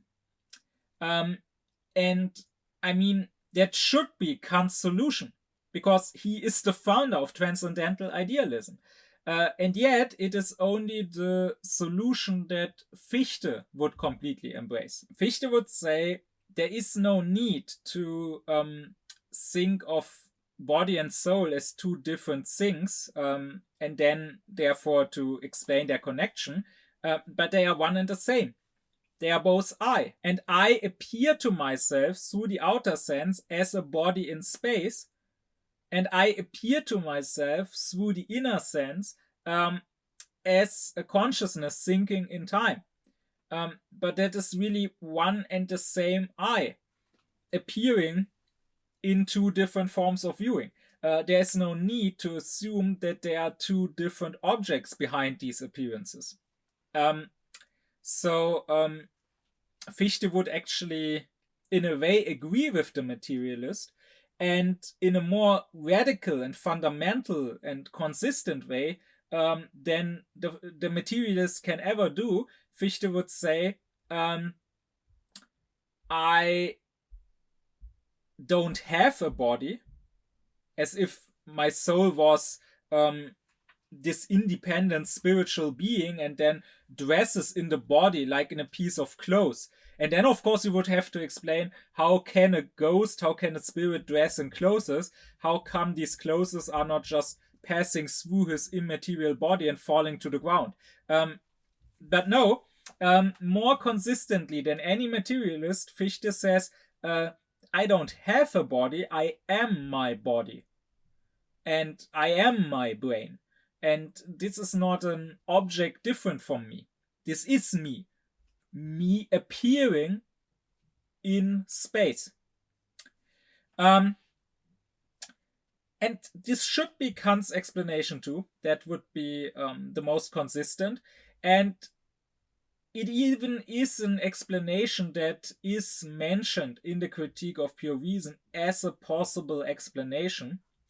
So many readers of Kant, and not just a purely casual reader, but even many people who read lots of Kant works, may not realize just how inconsistent Kant here is, because this whole talk of harmonism and inflectionism you won't really find in his published books or essays. You will find rather in his notes and in his lectures. But there you will find it a lot, even in those that are from the time after the Critique of Pure Reason, not just in his pre-critical ones. And this whole thing is just terribly inconsistent, once again. If you think about it, it depends first on assuming that the soul and the body are, even as things in themselves, two different things. So if you think about it, it rests on a lot of assumptions. First, that there is a thing in itself and not just appearances, which is something that transcendental idealism doesn't really need and that Fichte got rid of. Second, it rests on the assumption that there are several things in themselves and not just one, thereby applying the category of multiplicity. So it assumes that I don't just appear to myself as having two different parts, a psyche and a body, but that behind those appearances there are also two different things in themselves, even if those are, unlike psyche and body, unlike their appearances, of a similar kind. They are still envisioned by Kant as two different objects. And then Kant applies all three categories of relation here. So he imagines these two things in themselves as two substances. He imagines them as being related as cause and effect, so as influencing each other. And he imagines them as being in community, not through space, but through God, as being part of the same world because they are part of God's intellect, so to say. And all of this is in direct contradiction to Kant's whole critical philosophy. I mean, the point that Kant is making in the Critique of Pure Reason, and that I explained several times in previous lectures, the whole point is we have these 12 categories of thinking, which I discussed in the lecture on the table of categories. And yes, we can go beyond the appearances. We can go beyond experience with these categories. We can think of things in themselves along those categories. But Kant's point is, those end up being empty thoughts then. We don't know if we have thought of something or of nothing then. We are only allowed to apply these categories to things either that we actually do experience or that we at least potentially could experience. That is why I talked about this in the lecture on the schematism and the principles. That is why the categories to be applied and to gain reality need the schemata. The schemata filling these empty forms, so to say, with time as their content. I can only think of a substance as that which persists in time when its state changes. I can only think of causality properly when I think of it as one thing in time coming first, and then the other thing, the effect being caused by it, coming necessarily after it. I can only think of community as two things necessarily being in the same time. And without these temporal schemata, my categories become empty thoughts that I simply can't apply. But here, Kant is doing precisely that. He is using, apparently without realizing, he's using the categories and thinking about the things in themselves. And really, in his own terms, this is not critical philosophy, this is dogmatism. But this is also one reason I wanted to talk about this, because these lectures are not just meant to talk about what is right and true in Kant's philosophy and what we should take up of Kant's thought, but rather they are meant to present the whole Kant, the true and the untrue parts, the things he was correct about and the errors he made. And so I don't want to gloss over about this part, especially since I think it is in a way important to understand Kant. As someone who at some point had read all of Kant's published works, which is more than most people, even most professors, will ever read of Kant, but who had not yet read Kant's notes and his lectures, but since has also read those, I can tell you that if you read only the books that Kant published, you will get a distorted picture of Kant, and you will probably think that Kant, as a philosopher, was further ahead than he as a person really was. In his notes and in his lectures, you can see him even later, even after publishing the critiques, still holding some pre-critical, some dogmatic beliefs. You can see that he as a person, in many cases, didn't really move beyond the Leibniz-Wolffian school philosophy in which he had grown up and which he had come to criticize. This should not be so surprising. I mean, the whole critical philosophy and transcendental idealism is a completely new and revolutionary thought. And anyone coming up with something completely new while himself being born and raised in the old will probably be inconsistent, will probably not be able to completely let go of the old and to completely embrace the new. It is a great accomplishment to come up with the new at all, to start the revolution at all. And it is then left to a later generation, which maybe already grows up with it, to finish that work and to be more consistent, which is exactly what Fichte did for Kant. But Kant himself, in his published works, he is often very critical and therefore very careful, because he is really just dealing with the critique of reason, with trying to show what we can't and what we can know, while not making actual statements about the content of that knowledge, even when it comes to the things that potentially we can know. But in his more, let's say, private works, like his notes or his lectures to his students, you maybe get a somewhat better picture of what Kant actually thought and believed apart from his critique of reason. And here you will find that often, as a person, he was sort of passed and overtaken and sort of as a person left behind by his own critical thinking.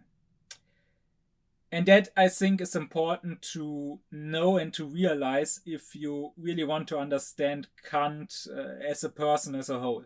And this really goes for all parts of his thinking, like for the theoretical as well as for the practical. So, Kant has great accomplishments and laid the fundament for a completely new structure of philosophy, so to say. But he himself didn't really build the building on his own new fundament, but rather in his opinions about the soul, but also about God or about morality, stayed in the old and shaky building erected on the fundament which he himself had actually destroyed.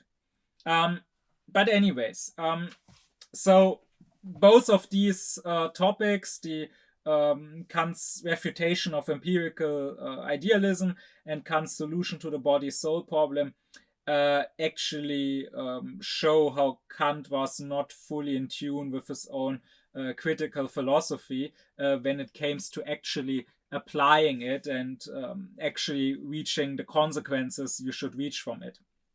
But anyways, back to rational psychology in general.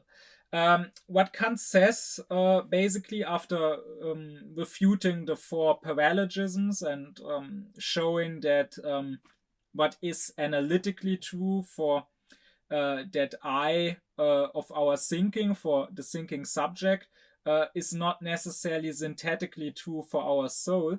What he says is, well, we only really know our soul, that is once again our psyche, from our inner experience, we cannot say, since we only experience our soul here in life, in connection to the physical world, we cannot say what it is independently of life and of that physical world, and if it is even anything independently of that. So all all attempts to make such conclusions and synthetic judgments about the soul must fail. So we can, for example, not say that the soul, since it is a substance, and since substances, as any physicist knows, and as Kant's principles show, since substances cannot be destroyed, therefore the soul must be immortal. We cannot say that, Kant would say, because for one, we know substances only as material substances through the outer sense, and we don't know of any other kind of substances, because for one, we know of substances only as that which persists throughout all experience and throughout all changes of the state of the substance. Only through this ultimately temporal schema can I recognize something as a substance. Only through this schema can I apply my concept of a substance to something. But if the soul subsists, is something I don't know. I have no experience of that. Because I have not yet experienced the soul past my death. So I don't know if the soul will remain even through this change of its state, or if it will vanish. And therefore, I don't know if the soul is a substance. Because this concept of a substance, of something existing by itself and not as another thing's attribute, I can't apply, I can't understand, unless it is through this temporal schema of subsistence and persistence. And on the other hand, I can also not conclude this persistence from the soul being a substance, because even if it was a substance, and even if I could prove somehow that it was, which again I can't if I don't know that it persists, because that is my only way of recognizing something as a substance. But even if I somehow could recognize it as a substance without finding that it is persistent, I could then not draw the conclusion that since it is a substance, it must always persist. Because that is not true for all substances, but only for all substances I know of so far. But I have no way of knowing if maybe it is possible for something to be a substance without persisting. So for something to exist not as another's attribute, but still not exist forever, and still only exist for a moment and then be destroyed again.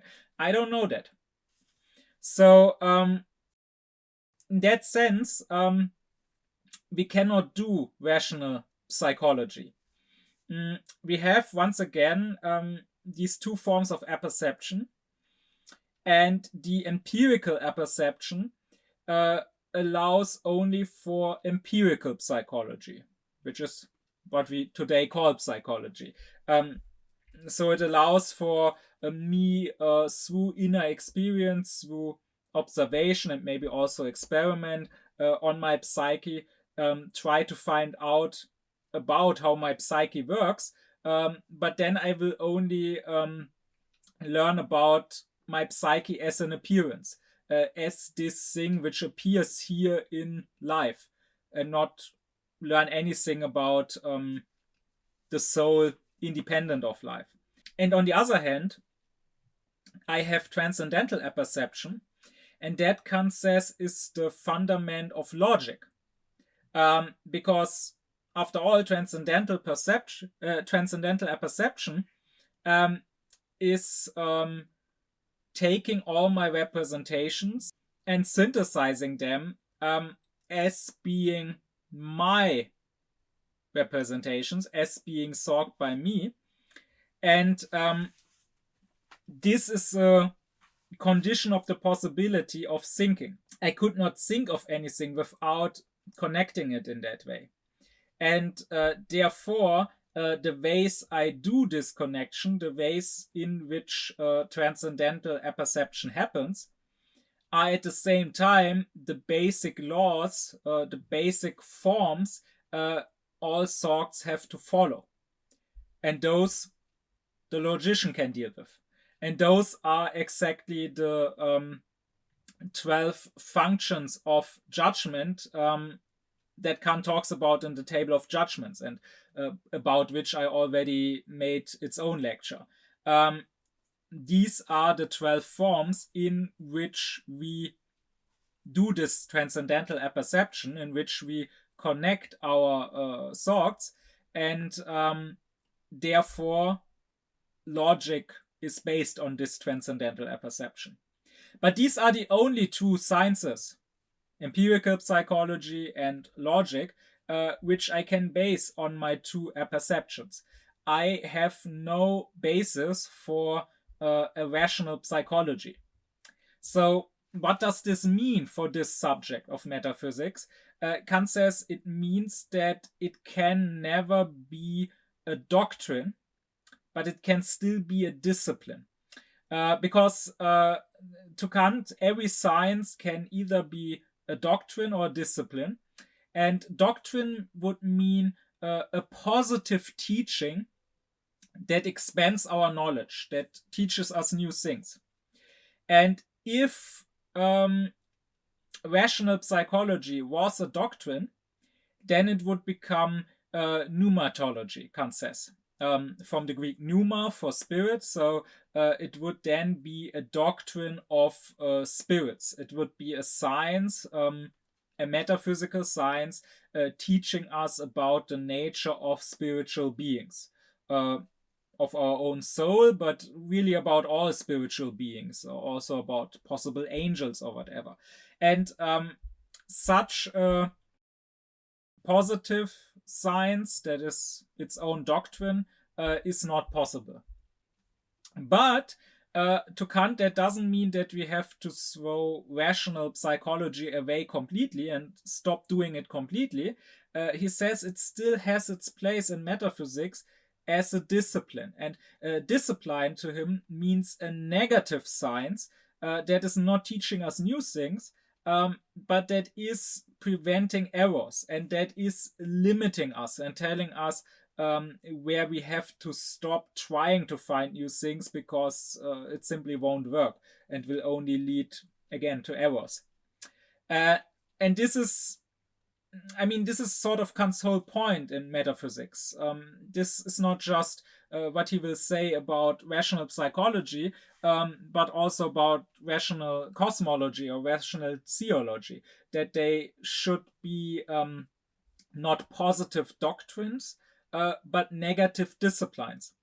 To him, the role of philosophy, or rather of metaphysics as the core of philosophy, is largely negative, not teaching us new things, but preventing getting lost in errors.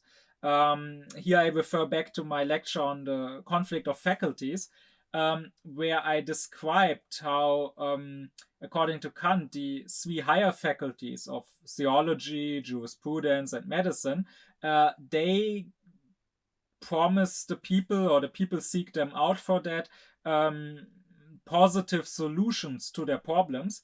And I explained there how, to Kant, the role of philosophy should be rather a negative role, rather telling people what not to do, how not to think, because it will only lead to errors and problems and issues. And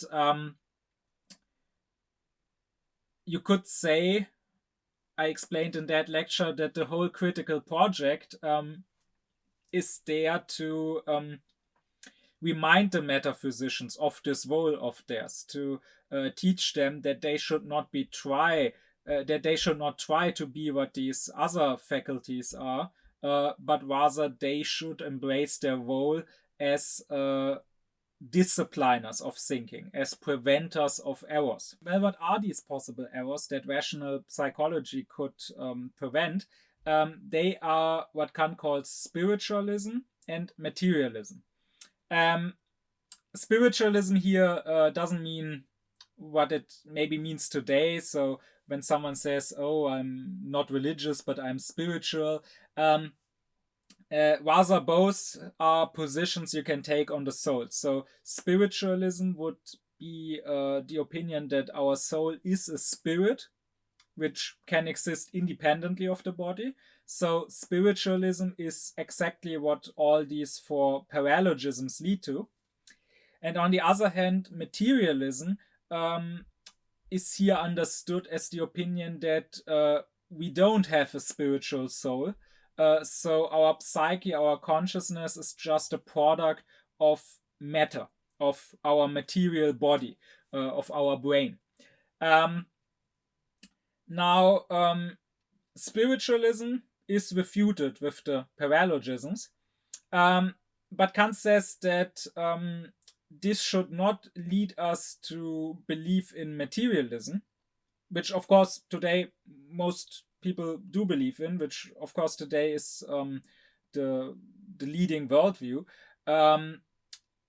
Rather, he says that rational psychology can refute materialism too. It is basically already refuted with Kant's transcendental idealism, right? And here you can go back to my lecture on that. Once we realize that the things we perceive, including our body and including our brain, are not things in themselves, but are just the things that appear to us.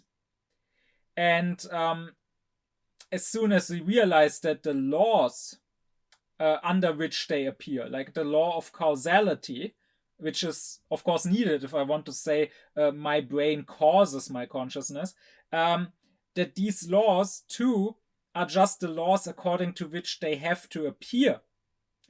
And they can't possibly appear unless under these laws, but that doesn't mean that as things in themselves they are under these laws. As soon as I realize that, then I have no reason anymore to believe that my brain causes my consciousness. Kant says we don't have to fear that if matter were to vanish, our thinking would vanish too, because it only comes out of matter. Rather, with transcendental idealism, we realize the opposite. We realize that if our thinking were to stop, all matter would disappear, because matter, extended things in space, only exists for us.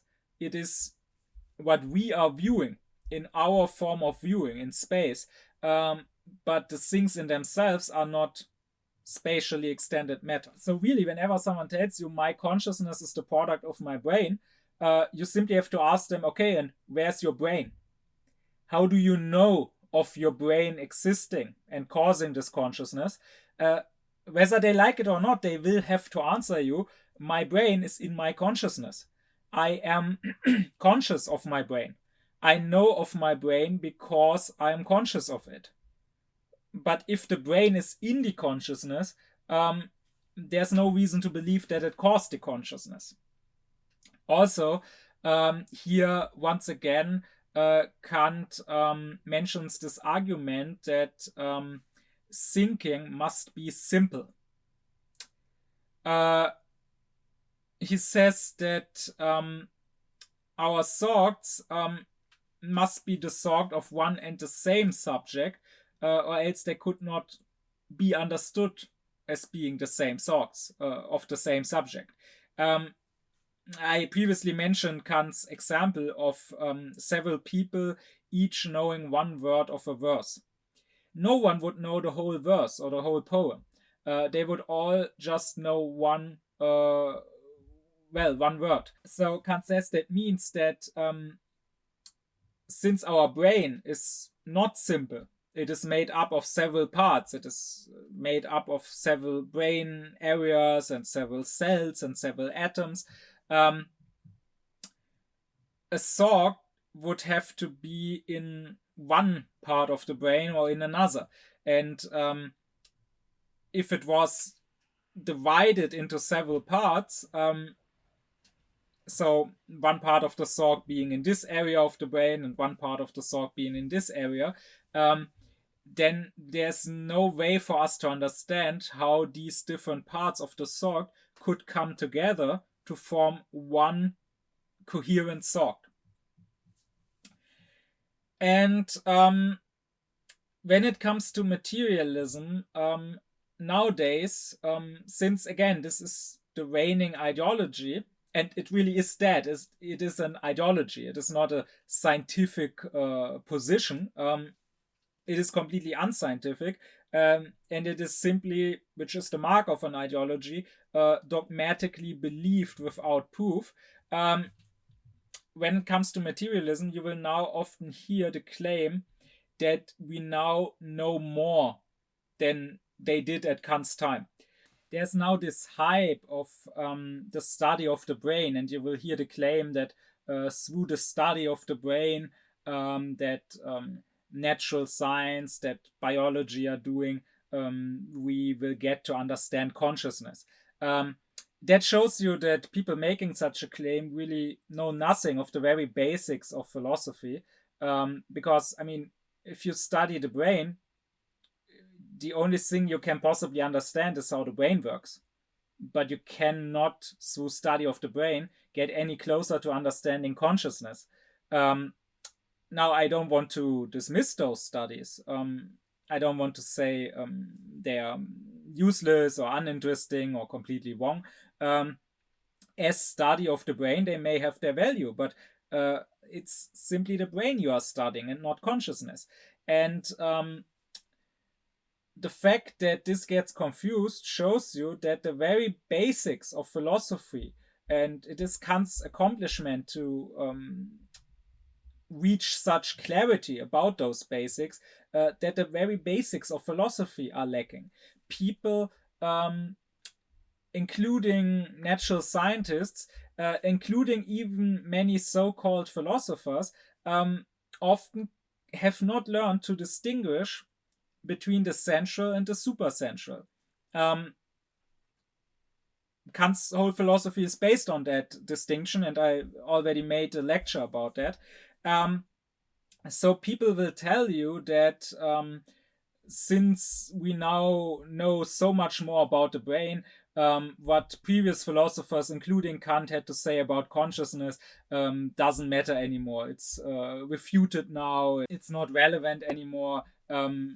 You will hear people saying, if Kant had known what we know today, he would have had a different position. And again, you hear this not just by natural scientists who at least have some sort of excuse when they are ignorant about philosophy because it is not their subject. No, I have even heard that when studying, and not just from co-eds in their first semester who didn't know any better. No, you can even hear that from many professors. But the thing is, nothing we learn about the brain changes the fundamental positions we can have regarding materialism or spiritualism or idealism, even in the slightest. Like, I have had people tell me that nowadays Kant couldn't know about this, but nowadays we know that if the brain is affected in a certain way, that leads to certain thoughts or to certain feelings. So clearly the thinking is caused by the brain. And I really have to wonder, when someone talks like that, do they listen to themselves? Do they realize what they are saying? Of course this was known to Kant. This was known, I would assume, since the Stone Age. I mean, do you really think this is a new knowledge that we only acquired in the last few decades, that influencing the body, influencing the brain, can influence your thoughts? I mean, I'm pretty sure that in Kant's time they were aware that if you get drunk, that very much affects your thinking. Or if you are very sick, if you are feverish, that affects your thinking. Or I'm pretty sure they were aware that there is such a thing as mental disabilities that some people are born with. I mean, I'm not saying that we didn't acquire any new knowledge. We now may know better about how exactly these things work. We now may know better which area of the brain is affected in which way when you get drunk or when you have a fever. But the basic knowledge that somehow when the brain gets affected, this can affect our thinking and even make us unable to think, that is not new knowledge. And that is all that is needed in the discussion of this general question of materialism. The exact details and workings of how the brain affects the thinking don't contribute to the question if the thinking at all depends on the brain or not. What does Kant have to say here? What he says is that, of course, you cannot refute materialism by proving spiritualism. I mean, his whole point in refuting the four paralogisms is that spiritualism cannot be proven. But that is also not necessary, Kant says. It is enough to show that materialism also can't be proven, and that the materialist explanation is not the only possible explanation. Because if you have a phenomenon, like, for example, getting drunk or taking drugs, changing the way you think, and there's only one possible hypothesis to explain it, that would be the materialist hypothesis in this case, then you have to go with this hypothesis. But Kant says, if you can up with a second hypothesis, which could explain the same phenomenon, then you have no reason to believe in the first hypothesis. You also have no reason to believe in the second one, but that's not the point. The point is just to show that materialism is not the only possible explanation of the observable phenomena. Kant says that when it comes to metaphysics, there is no such thing as likelihood. Only when it comes to empirical questions can we talk about something being more or less likely. But in metaphysics, we can only talk about absolute conviction, so being sure of something, or absolute ignorance, so not being sure of something. But there is no such thing as partial conviction here, as saying something is not proven completely, but it is likely to be true. Kant gives an example of how you can answer to the hypothesis of materialism with a different hypothesis. He gives an analogy. Think of the soul as a person, and think of thinking as that person walking. And now imagine that person was chained to a cart, that cart being the body. The cart would now weight that person down. And if you load that cart with heavy objects, the more you load that cart, the harder it will get for that person chained to the cart to keep walking. Or also if the wheels of the cart don't work properly, then the person will have a harder time dragging the cart forward. And you could even load the cart with such heavy objects, or you could even block the wheels of the cart so much that the person chained to that cart could struggle and pull with all his strength and still not move the cart 1 inch, which maybe is what happens in a mental disability or when someone gets Alzheimer's. But still, that doesn't prove that walking is caused by that cart. Quite the opposite.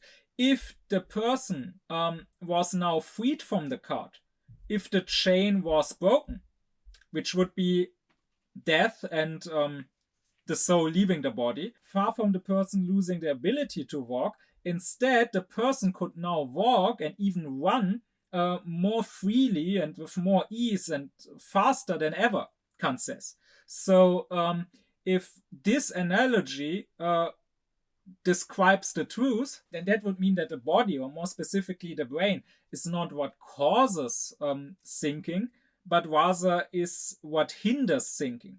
And then that would mean that once we die and our soul separates from the body and becomes a free spirit, not only would our consciousness not end, but rather we would become more conscious. We would think with more clarity. Now, Kant stresses that this analogy is merely a hypothesis. He doesn't have any proof for it. It is not even likely, because again, we cannot speak of likelihood in metaphysics. We can only have knowledge or ignorance. But the thing is, this is a possible explanation for all the phenomena. This is a possible explanation for everything that natural scientists find when researching and experimenting with the brain. Yes, they do find that what we think is influenced by the brain, but with this analogy, we can show that this doesn't necessarily, but only possibly mean that the brain is the cause of the thinking. It could also mean that the brain is actually what hinders thinking and what drags our thinking down. And that, according to Kant, is all that's needed. We don't need to actually prove the opposing hypothesis to materialism.